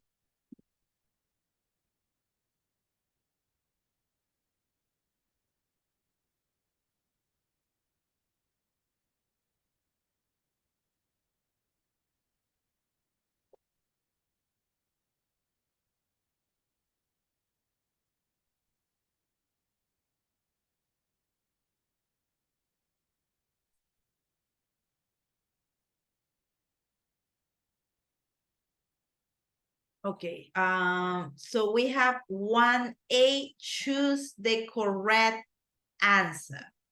And I'm going to ask to Pedro Anchundia, can you please read this instruction right here? Every year, thousands of Erasmus students go to studying for a year of Forgate University. Read and listen to Clara Beckham from Madrid. Choose the correct answer. Correct. So thank you very much, Pedro. So we have every year thousands of Erasmus students, right, go to study for a year at a foreign university. Read and listen to Clara Benac from Madrid. Choose the correct answer. So right here we have an audio track, but we also have this, right? It's the same thing. The audio, it's basically this text right here, okay? So I'm going to play the audio and you're also gonna be able to follow the reading. And right here, you will have 3 different questions. So you have, Clara wanted to study in her country, in another country. Remember that Clara is from Madrid, Spain, right? So Clara wanted to study in her country, this is Madrid, in another country, it's probably Ecuador, Peru, Sweden, England, okay? Then we have her father about the idea wasn't happy or was happy. You have two options. In the beginning, she wanted to go to Sweden, the UK, the United Kingdom. Sweden or UK. So I'm going to play the audio. Follow the audio with the reading. 4.18 Following my dream. I always wanted to be an Erasmus student and study computer science abroad. It was my dream, but it was very expensive. I talked to my parents about it, and my father answered, "Why not? Go." My parents helped me with the money. First, I wanted to go to the UK, but it was very difficult. So I decided to go to Uppsala University in Sweden, because the classes were in English. Okay. So right now, let's see that we have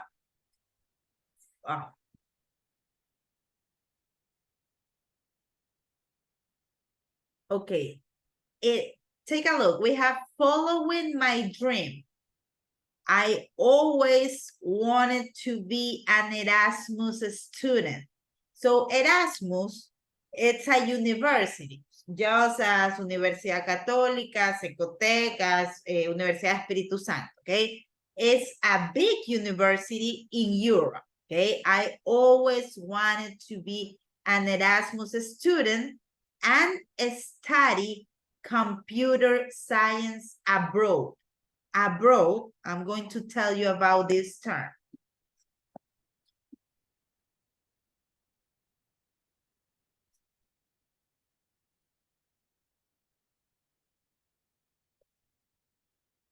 Abroad means out of your country, not in your country. So let's say,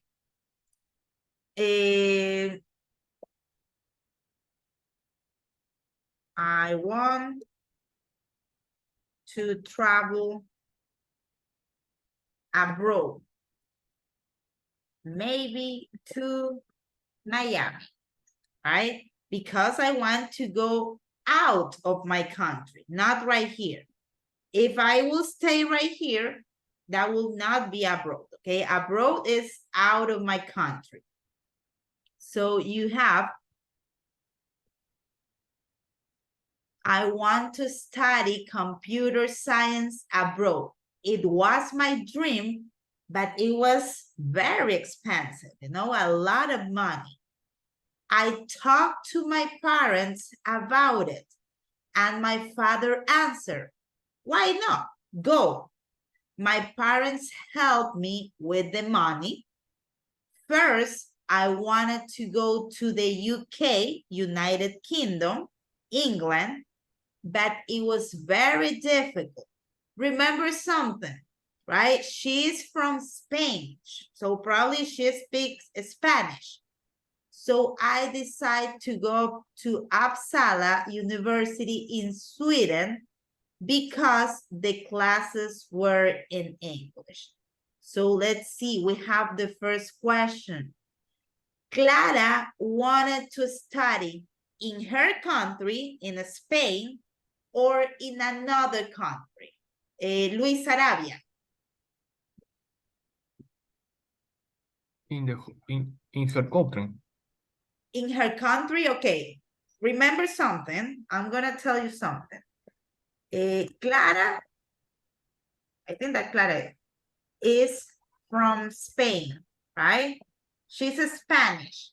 Oh, yeah. She is Spanish, right? Now, so she said, I always wanted to be an Erasmus student and study computer science abroad. Remember that I told you that abroad means out of your country, not in your country. So, Luis, you are Ecuadorian, right? You are from Ecuador. So if you want to study abroad, that means that probably you can study in United States, in Portugal, in Italy. All of those are abroad, okay? So if we have that Clara is saying that I always want to be an Erasmus student and study computer science abroad. So once again, I'm asking you, Luis, Clara wanted to study in her country, this is Spain, ese es su país, or in another country? Another country. In another country, correct, because she wanted to basically go abroad. Thank you very much, Luis.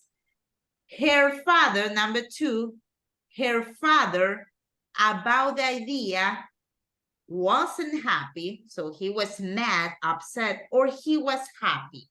Pedro Anchundia.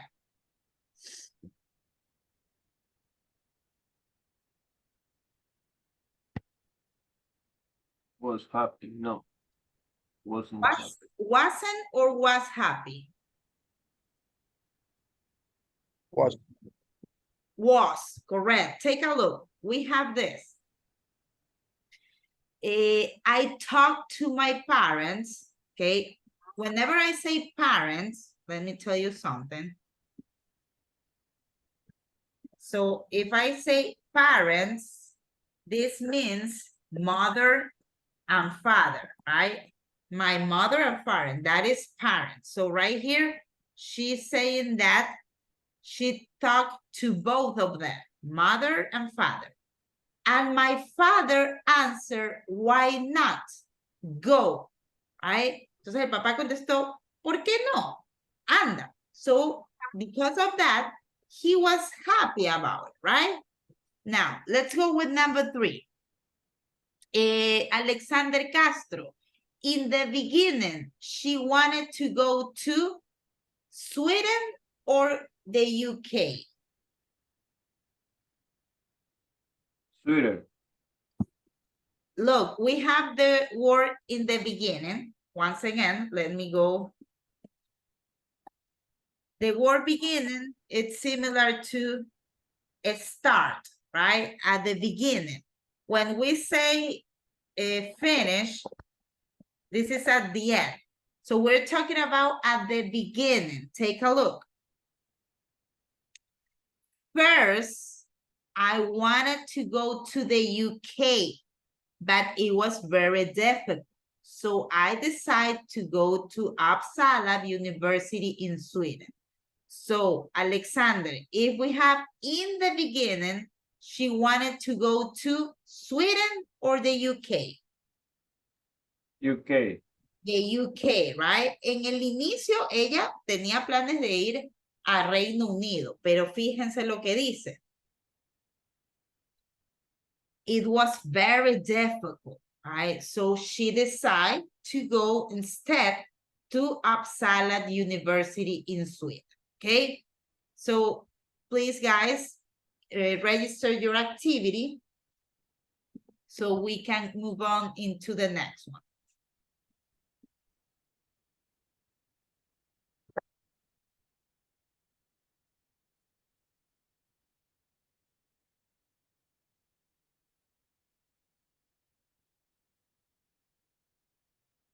Give me a sec.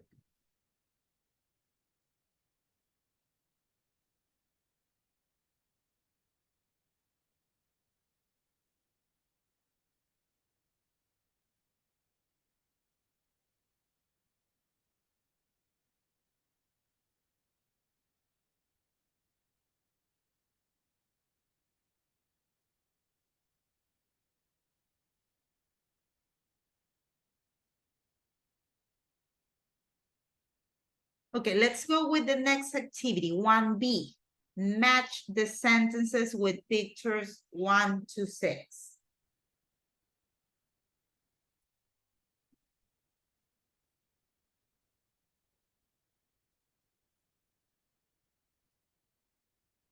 Okay.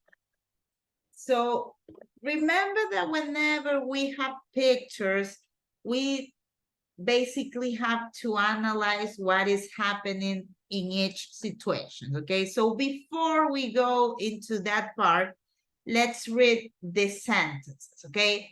We have match the sentences with pictures 1 to 6. So we have, take a look on the pictures first, okay? Look, she's in a computer. Iberia, this is an airline company, and she's looking for some. Next picture, you are seeing that probably she's at the airport, right? Like Jose Joaquin Dolmedo, it's an airport. So she's in an airport right here. Now, number 3, look, she's really cold, right? Probably it's snowing. People is with umbrellas and she has a sweater, a coat on. Number 4, she's looking outside and she has something in her hand. Number 5, she's talking with another girl, right? And she's kind of happy. And number 6, she's right here and probably she's in a class, right? Probably this is the teacher. So those are the pictures. Now, let's see. Alex Ayauca, can you please read the first sentence? This is Stockholm, right? Stockholm. This is a city. So please go and read the first sentence. I arrived in Stockholm at 3 o'clock. Correct, okay? So Stockholm is a city in Sweden, Estocolmo, right? But the right way to say it in English is Stockholm. So let's continue with number 2, Jessica Jimenez. I booked my ticket online Madrid, Estocolmo. Estocolmo, it's in Spanish, okay? In English, we say Stockholm, okay? Give me a second, guys, please. Okay, so we say Estocolmo, Spanish. In English, Stockholm, Stockholm, okay? That is the pronunciation, Stockholm, Stockholm, okay? I booked my ticket online, Madrid, Stockholm. Thank you very much, Jessica. Number 3, Zuley Vega, please. I tell in English to the student on the book. On the bus, correct. Thank you very much, Zuley. So I talk in English to the students on the bus. Catherine Bermeo, the next one, please.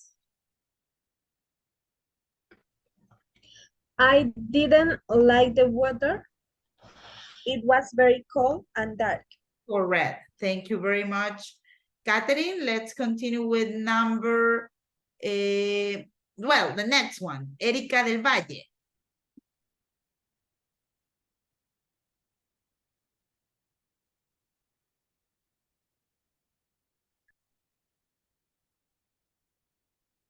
You are mute, Erika.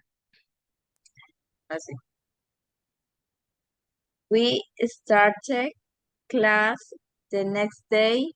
I was nervous but excited. Thank you very much, Erika. So we started classes the next day.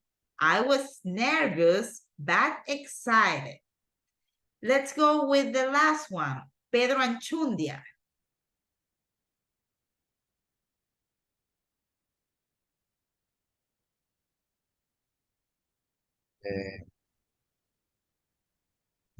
We start class the next day.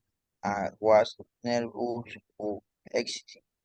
Yeah, that one, Erika already read it. So this one right here, Pedro, the last one. Okay. I traveling to Uppsala by bus. By bus, correct. I traveled to Uppsala by bus. Thank you very much, Pedro. Now, Let's see the first picture right here, right? Once again, she's like trying to buy something online. So Juan Carlos, according to you, which sentence is the matching with the picture number 1? Number 1, I booked my ticket online, Madrid, Stockholm. Correct.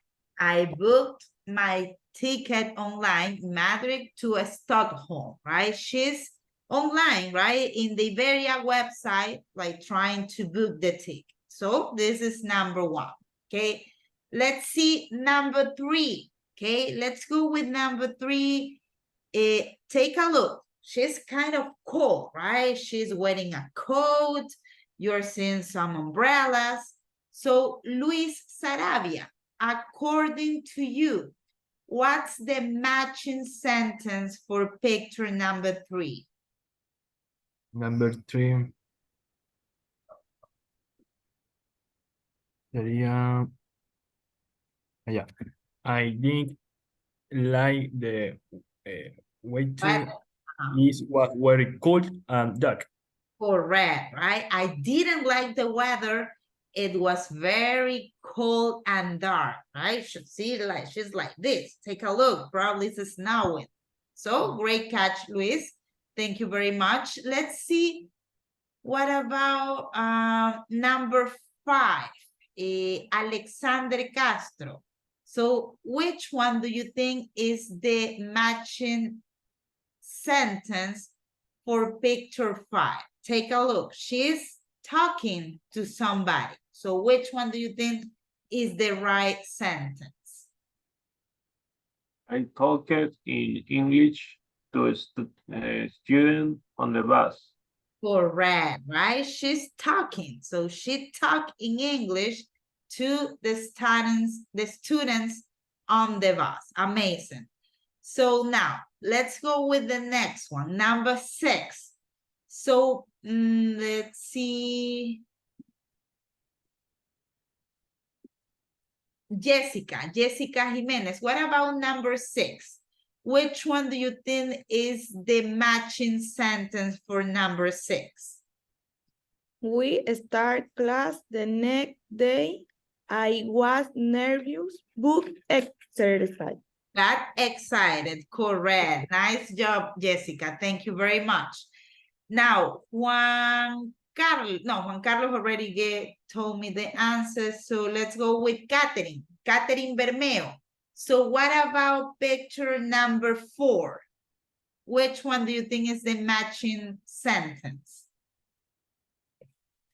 I traveled to Uppsala by bus.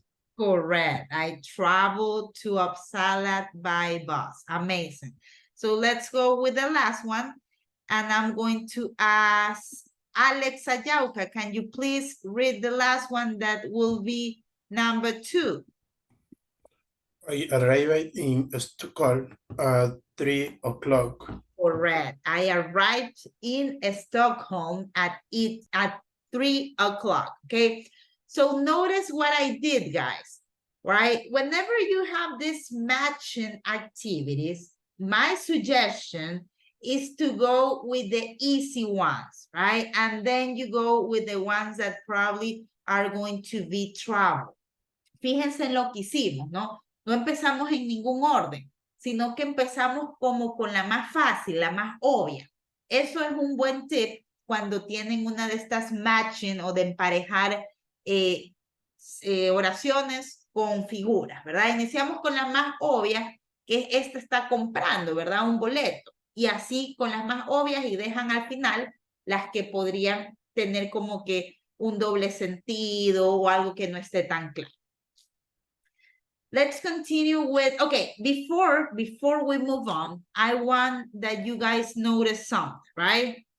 Notice this verb, arrived, book, talked, didn't like, we started, I traveled, okay? So let me tell you something about this. For example, we have arrive, right? Arrive, the original verb form is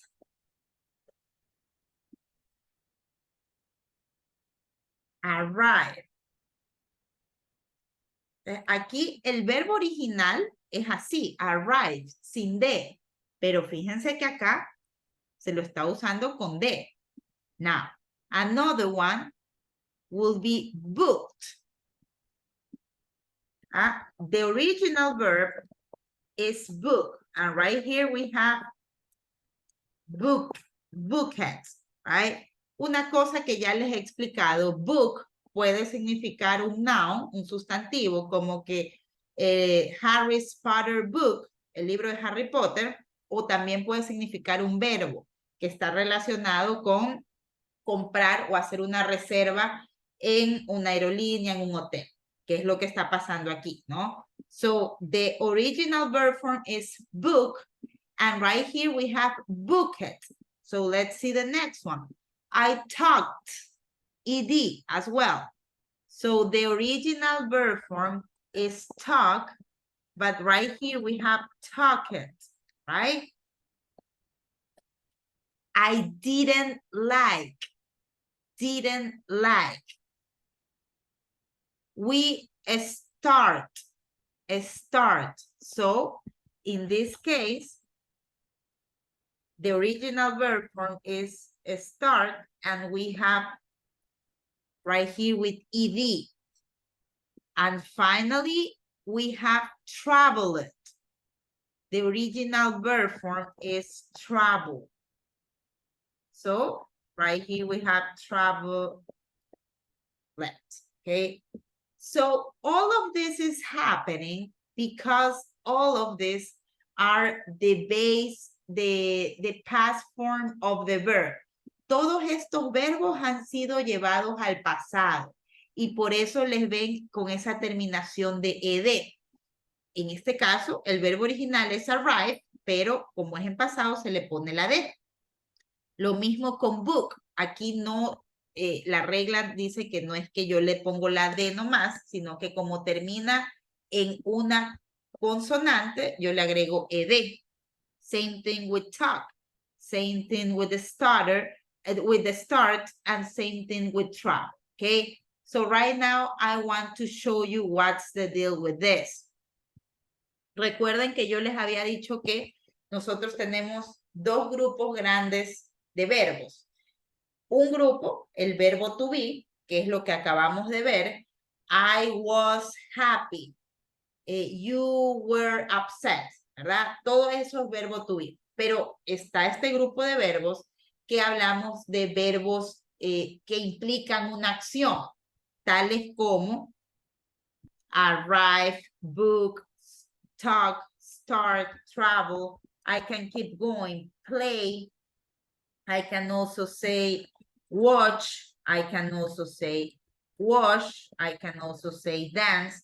All of these are action verbs. Entonces, ahora vamos a ver cómo se da el pasado cuando hay uno de estos verbos usados en una oración. Okay, so right here, you have this. In this case, you are going to use the subject, then the verb in past tense, and then the complement, ¿ok? Hay algo que tienen que entender también y que ahorita nos vamos a quedar solo con un tipo de verbo. Estos verbos que implican una acción, hay verbos regulares y verbos irregulares. Los verbos regulares son todos estos que están aquí y muchos más. ¿Y qué es esto de un verbo regular? Un verbo regular es al que se le aumenta cuando pasa a pasado solamente una ed o máximo una d, como en este caso. Aquí yo tengo, por ejemplo, como es un verbo regular, yo simplemente digo play yet. En este caso, watch it. En este caso, wash it. Y en este caso, dance. Right? Termina simplemente la agrega de. Todos estos son verbos regulares que casi no cambian nada de pasarlos de presente a pasado. Hay verbos irregulares, que lo vamos a ver en la siguiente unidad, que sí cambian totalmente. Les voy a poner un ejemplo. El verbo feel, de sentir. Esto es en presente. En pasado cambia totalmente y se dice felt. Lo mismo, por ejemplo, con eat. Eat yo no lo pongo así, eat it. No, cambia totalmente el verbo y se pone a ate. Entonces, todos estos que cambian totalmente cuando se cambia de tiempo son verbos irregulares. Nosotros ahorita nos vamos a centrar solo en verbos regulares, los que solo se le agrega una D o una E. So we have Marta played soccer last year. You watched movies last month. Nick cooked pasta yesterday. I walked to the park and Bob and Anna danced salsa last Monday. Notice this: last year, last month, yesterday, last Monday. Todas estas son expresiones de tiempo que a mí me están dando una connotación que sucedió en el pasado. Last year, el año pasado. Last month, el mes pasado. Yesterday, ayer. I can also say last Friday, el viernes pasado. Last Monday, el lunes pasado. Como todas estas expresiones verbales están hablando del pasado, están bien utilizadas aquí porque yo me estoy refiriendo a un evento que ya ha sido completado. ¿Ok? Ahora, una de estas oraciones, miren cómo tenía. I didn't like the weather. Didn't. En este caso, didn't es un auxiliar. Cuando nosotros queremos hacer la oración negativa, ¿verdad? Yo utilizo subject, el auxiliar didn't, o en el caso que yo le quiera poner de full form, did not, pero recuerden que siempre tenemos que ir con el contraction. Y aquí, el verbo yo no le voy a poner play it, ni watch it, ni cook it, ni walk it, ni dance. ¿Por qué? Porque yo ya tengo el auxiliar. Aquí yo ya tengo esta D. Y ya como está el auxiliar, yo ya no tengo que poner el verbo en pasado. Porque ya este auxiliar está haciendo toda la oración en pasado. So I go, Marta didn't play soccer last year. You didn't watch movies last month. Nick didn't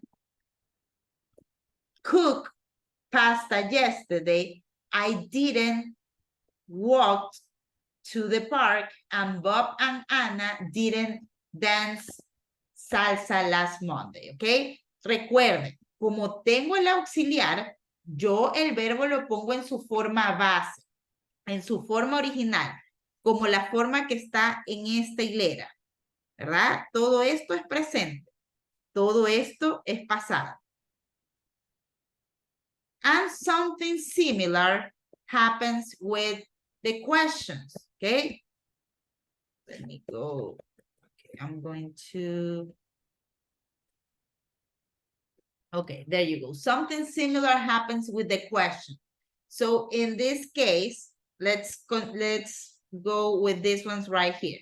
You start with the auxiliary. Did Marta play soccer last month? We don't say play it because we already have the auxiliary. So we go with the base form of the verb. Did you watch movies last month?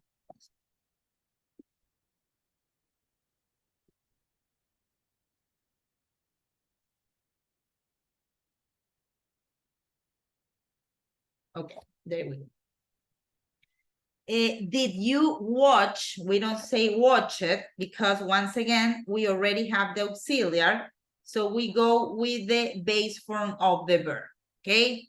Did you watch movies last month? Did Nick cook pasta yesterday? Okay, so take a look right here.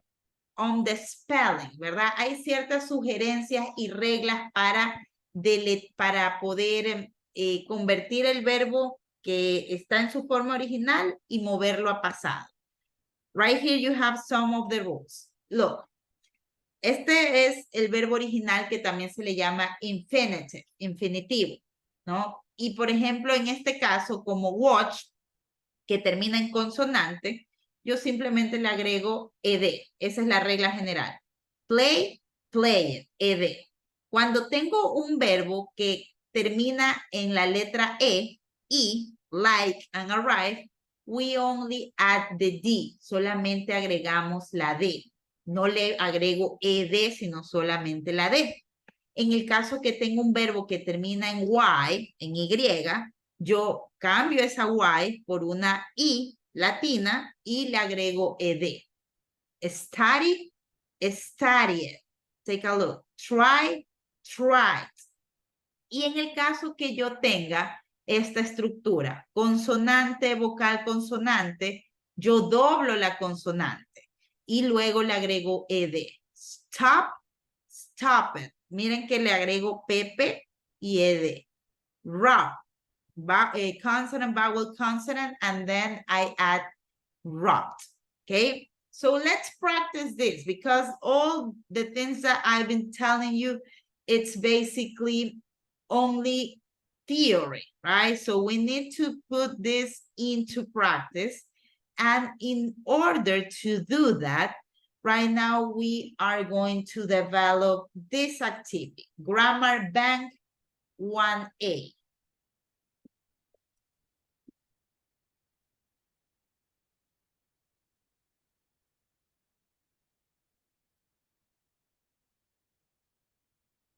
So, Jessica, can you please read the instruction? Grammar back 1A with the sentence in the past simple. Correct. Thank you very much, Jessica. So the only thing that we need to do right now is write the sentences in the past simple. Notice something. Right here in this side, we have the sentence in present simple.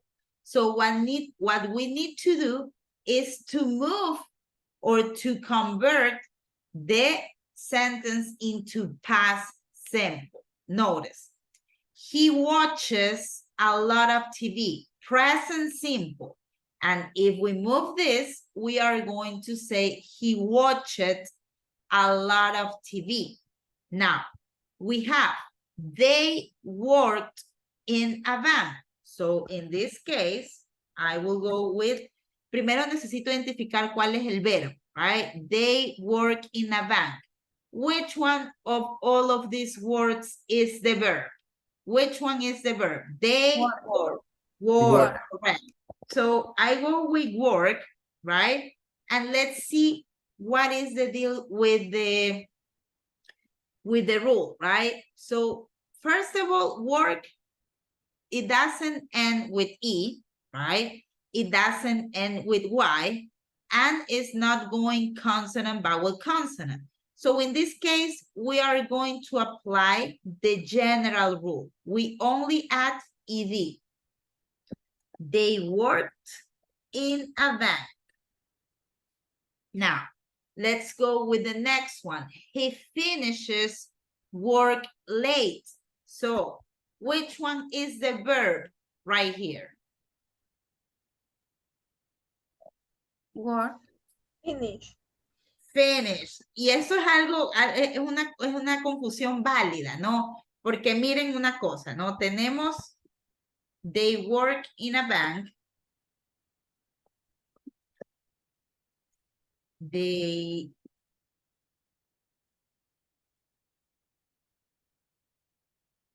work in a bank. Y la otra es he finishes work late. ¿Ok? Entonces, aquí en ambos casos tenemos la palabra work, ¿verdad?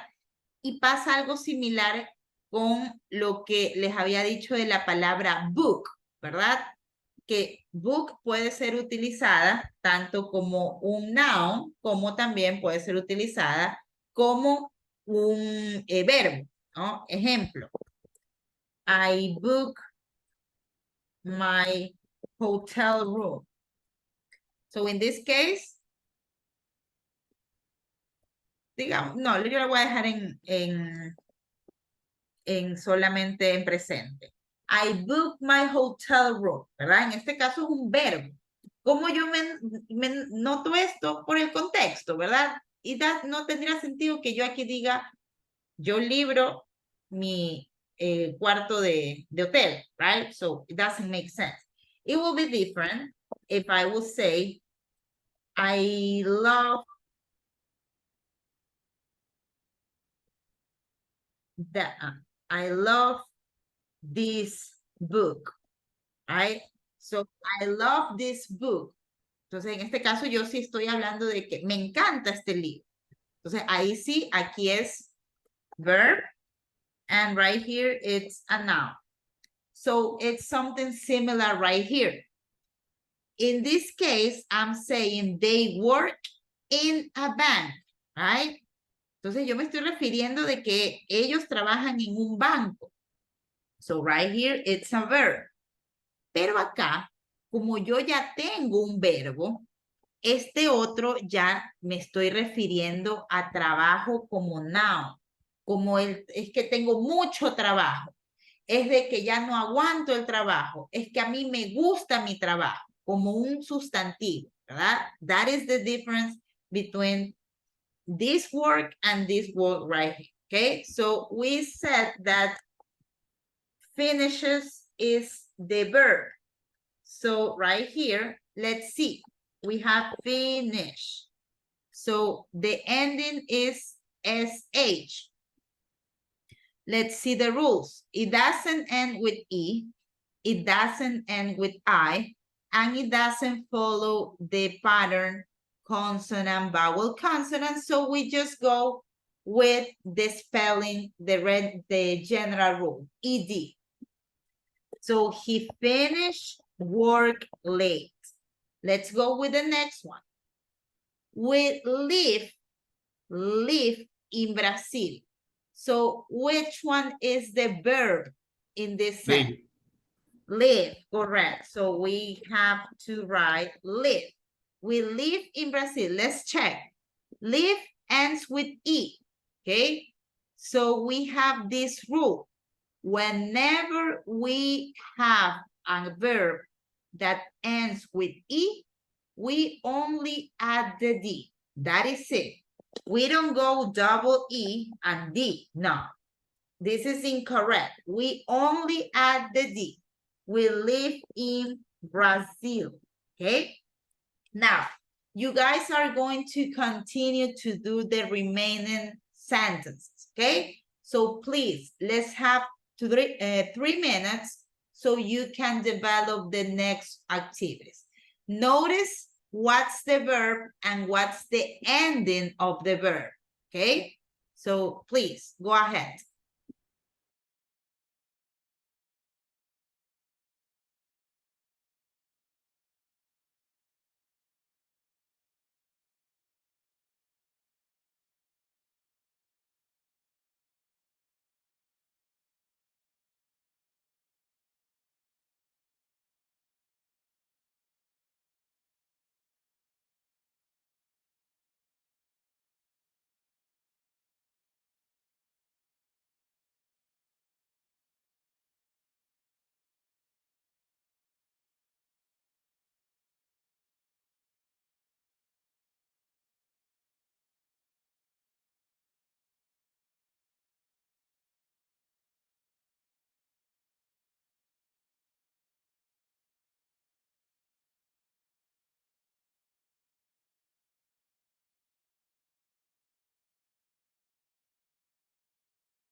Okay, guys, let's continue with activity number 4. Okay, I'm sorry, with sentence number 4. So I'm gonna start with Mr. Alex Ayauca. Alex, can you please tell me how you did sentence number 4? I carried a big bag. Correct. So Alex, can you please spell this word? ¿Puedes deletrearla? How do you write it? C-A-R, creo que es. R. R, A, ya están las dos, ya. Ajá. A ver. Y, This one? sí. Yeah, this one it's I. Okay. I. Okay. What else?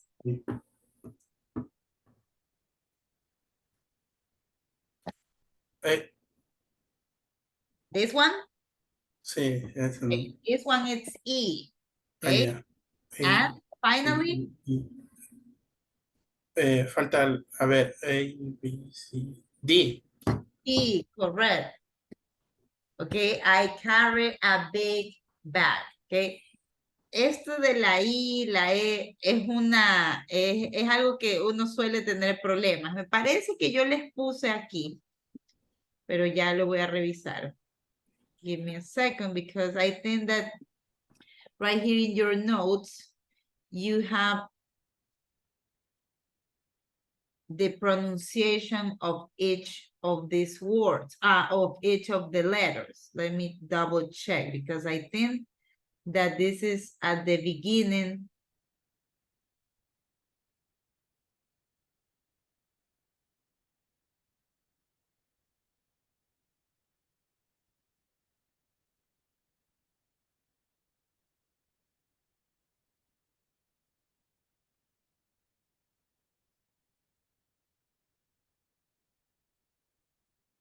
Okay, right here, look. On page, let me check. Page 15. Right here, you have how to actually pronounce each of the letters, right? So for example, carry will be C-A-R-R-I-E-D,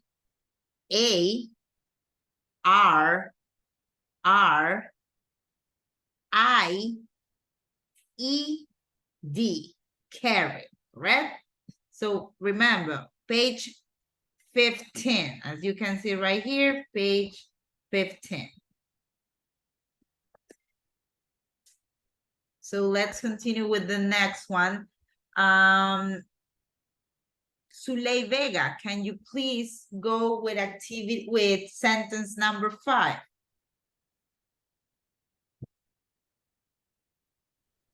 He walked to work.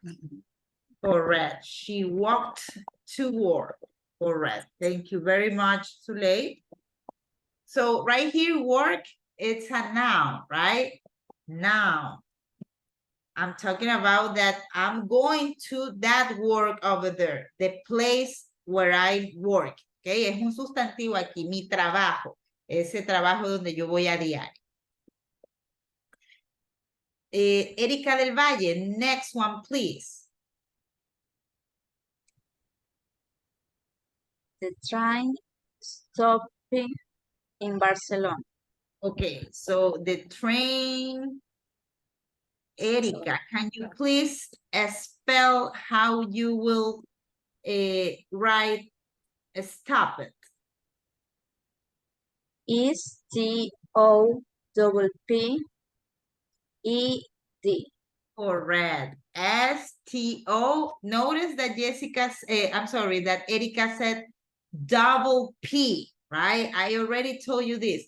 You can either say P-P or you can either say double P. Same one right here. You could say double R, okay? The train stop in Barcelona.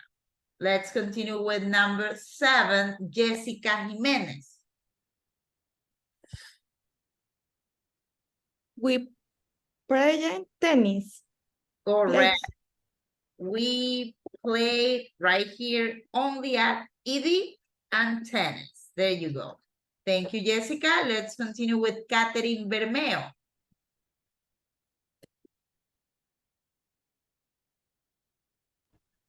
You talk a lot. Correct. You talk ED a lot. There you go. Well done, Catherine. Thank you. Juan Carlos Cordero, number 9. I relaxed at the weekend. I relax at the weekend. I relax only at ED at the weekend. There you go. Alexander Castro, number 10, please. He waited for the bus. Correct. He waits ED for the bus. Number 11, Pedro Anchundia. Traveling by train. They travel. In this case, notice something. Because we have vowel, consonant, vowel, consonant, we double the consonant ED. Travel it, okay? Double D. By train. And finally, Luis Sarabia. She needed a new coat. Correct. She needed a new coat. Okay, so we are going to be done with this. Es una consulta. Yes, go ahead. En la oración 7 cambiaba creo que la Y por la I. Por la I. No, en ese caso no. Te digo porque, o sea, es una de las excepciones, ¿ya? La explicación a eso es de que el sonido no es abierto, entonces por eso en ese caso en particular de play se queda tal cual, se queda así. Déjenme ver. Ya, listo, gracias. Solamente le aumentas la ED, ¿ok? Mira que inclusive está aquí. Play, play it, ED, ¿ok?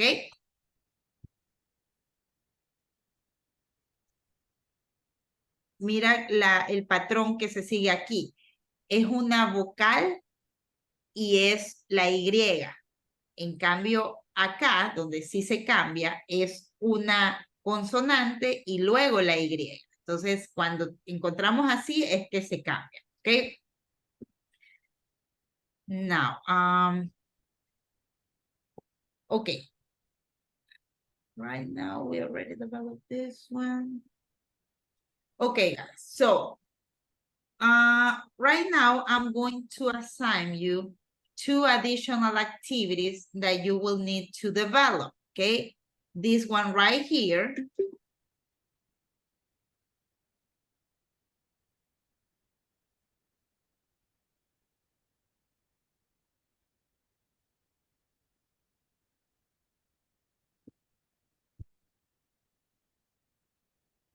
And this one right here. Okay, these 2 activities, you will have to develop them by yourself. This is 11A.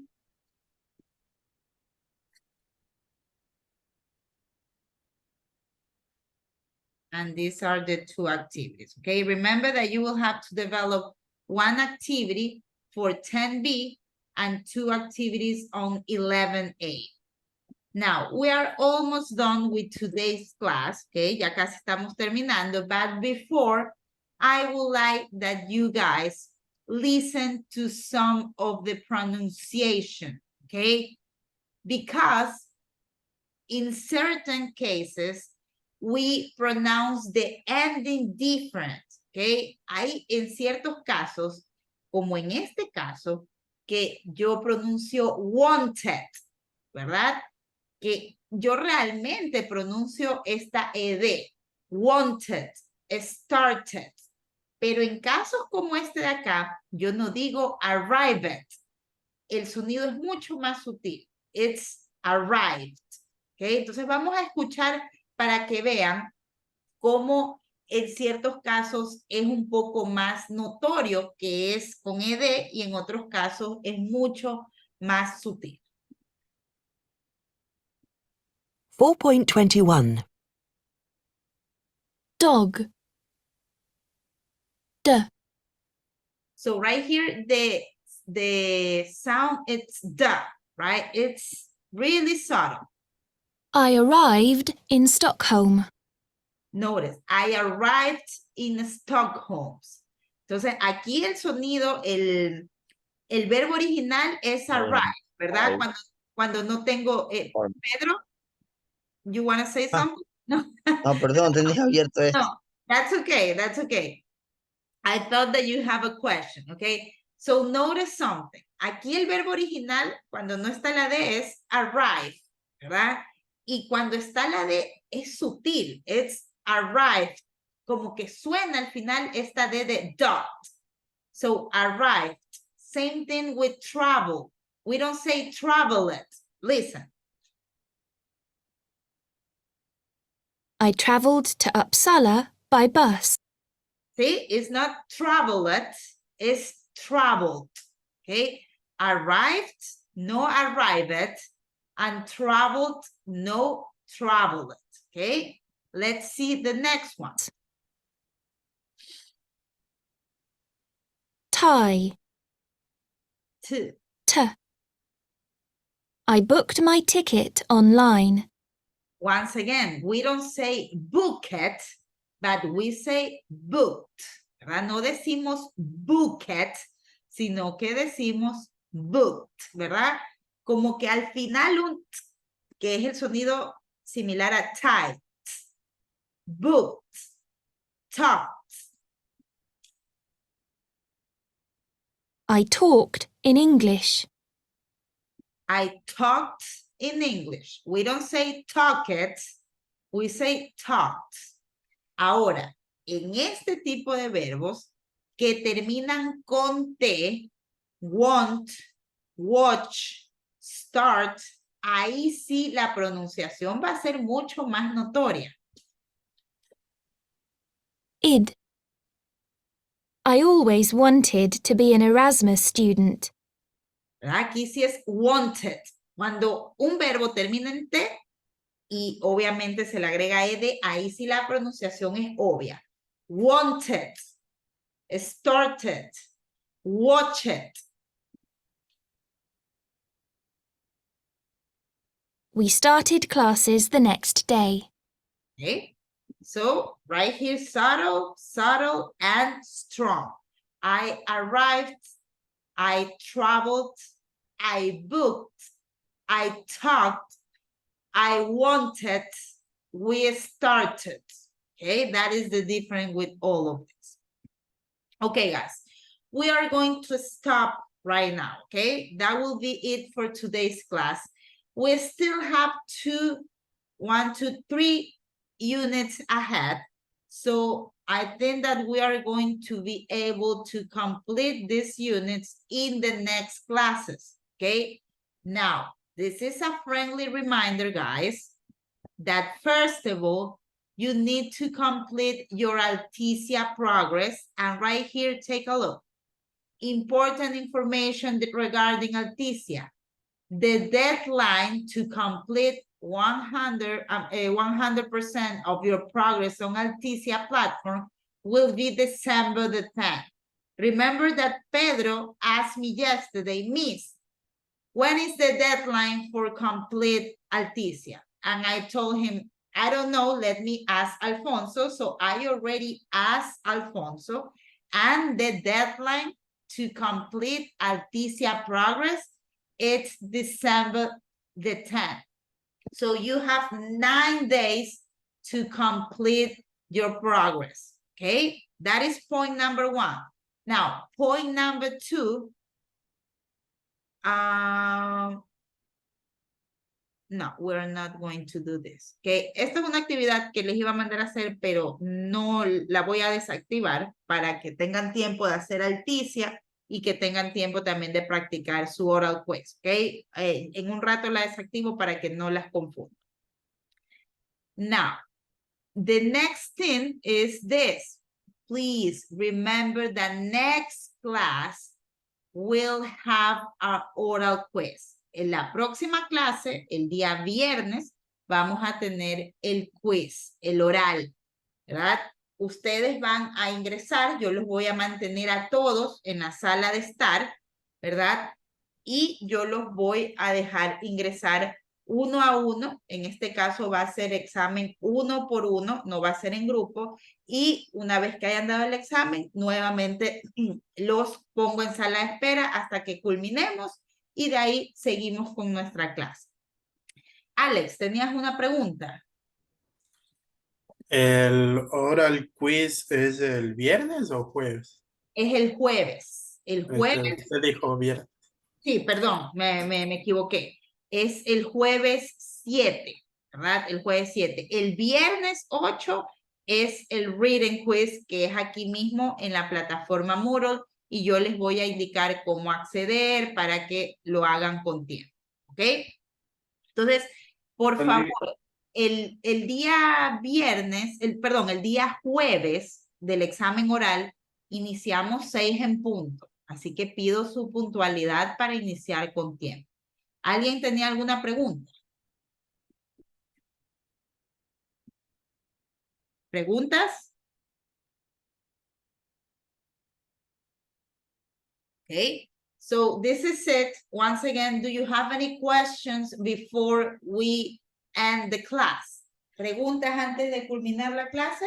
Las únicas actividades que tienen que hacer son las 3 que están compartidas aquí en el chat.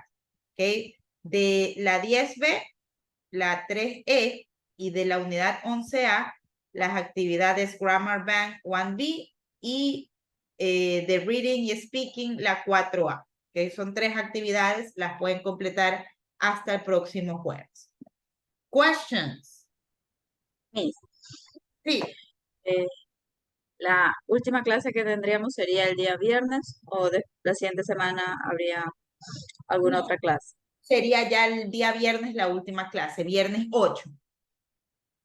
Ya después de eso, ustedes terminan su examen. Como hay que calificar el writing, ¿verdad? Eso se califica de manera manual. Yo lo califico y Alfonso se encarga de procesar las notas. Creería yo que a más tardar sus notas deberían estar ya disponibles para el día domingo, a más tardar, de esa misma semana, ¿sí?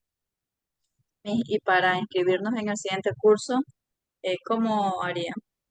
A ver, funciona de una manera así, ¿no? En primer lugar, Alfonso les va a mandar por correo sus notas, ¿no? Se les va a describir, por ejemplo, de las 4 categorías, cuánto obtuvieron en projects, cuánto obtuvieron en el examen y todo, ¿no? Y ahí ustedes reciben el email. Ahora, también una vez que ustedes, creo que antes de darles las notas, se les va a pedir que completen un link que es de la satisfacción del alumno, que califique cómo fue su curso, ¿no? Les mandan ese link, ustedes lo completan y les envían las notas. Una vez que les envían las notas, digamos el domingo, me parece que ya el día lunes les mandan un link para que ustedes puedan escoger en qué horario y bueno, al nivel que van, que sería el 2, y en qué horario quisieran escoger el siguiente nivel. Si se mantienen en el mismo, si a la final desean cambiar a regular, porque este curso es intensivo, o quieren cambiar a express, o a la final quieren irse fines de semana. Ahí les dan una opción. Y una vez que registren eso, pues les llega ya, no sé, el comprobante, tiene ahí ya como para que puedan hacer el pago.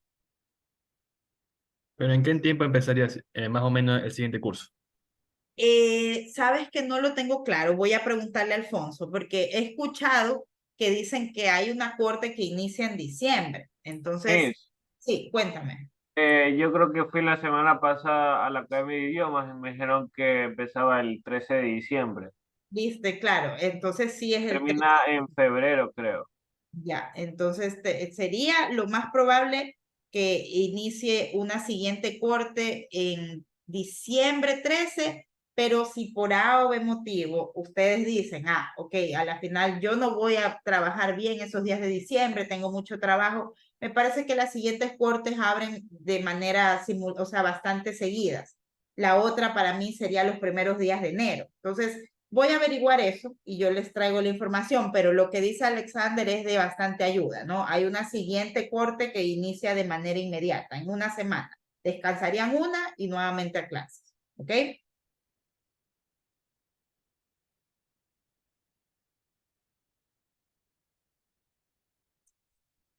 Okay, chicos, any other questions? Okay, guys. Thank you very much. And well, I see you next week, okay? Have an amazing weekend. Bye. Goodbye, Bye, teacher. Bye. Bye, Miss.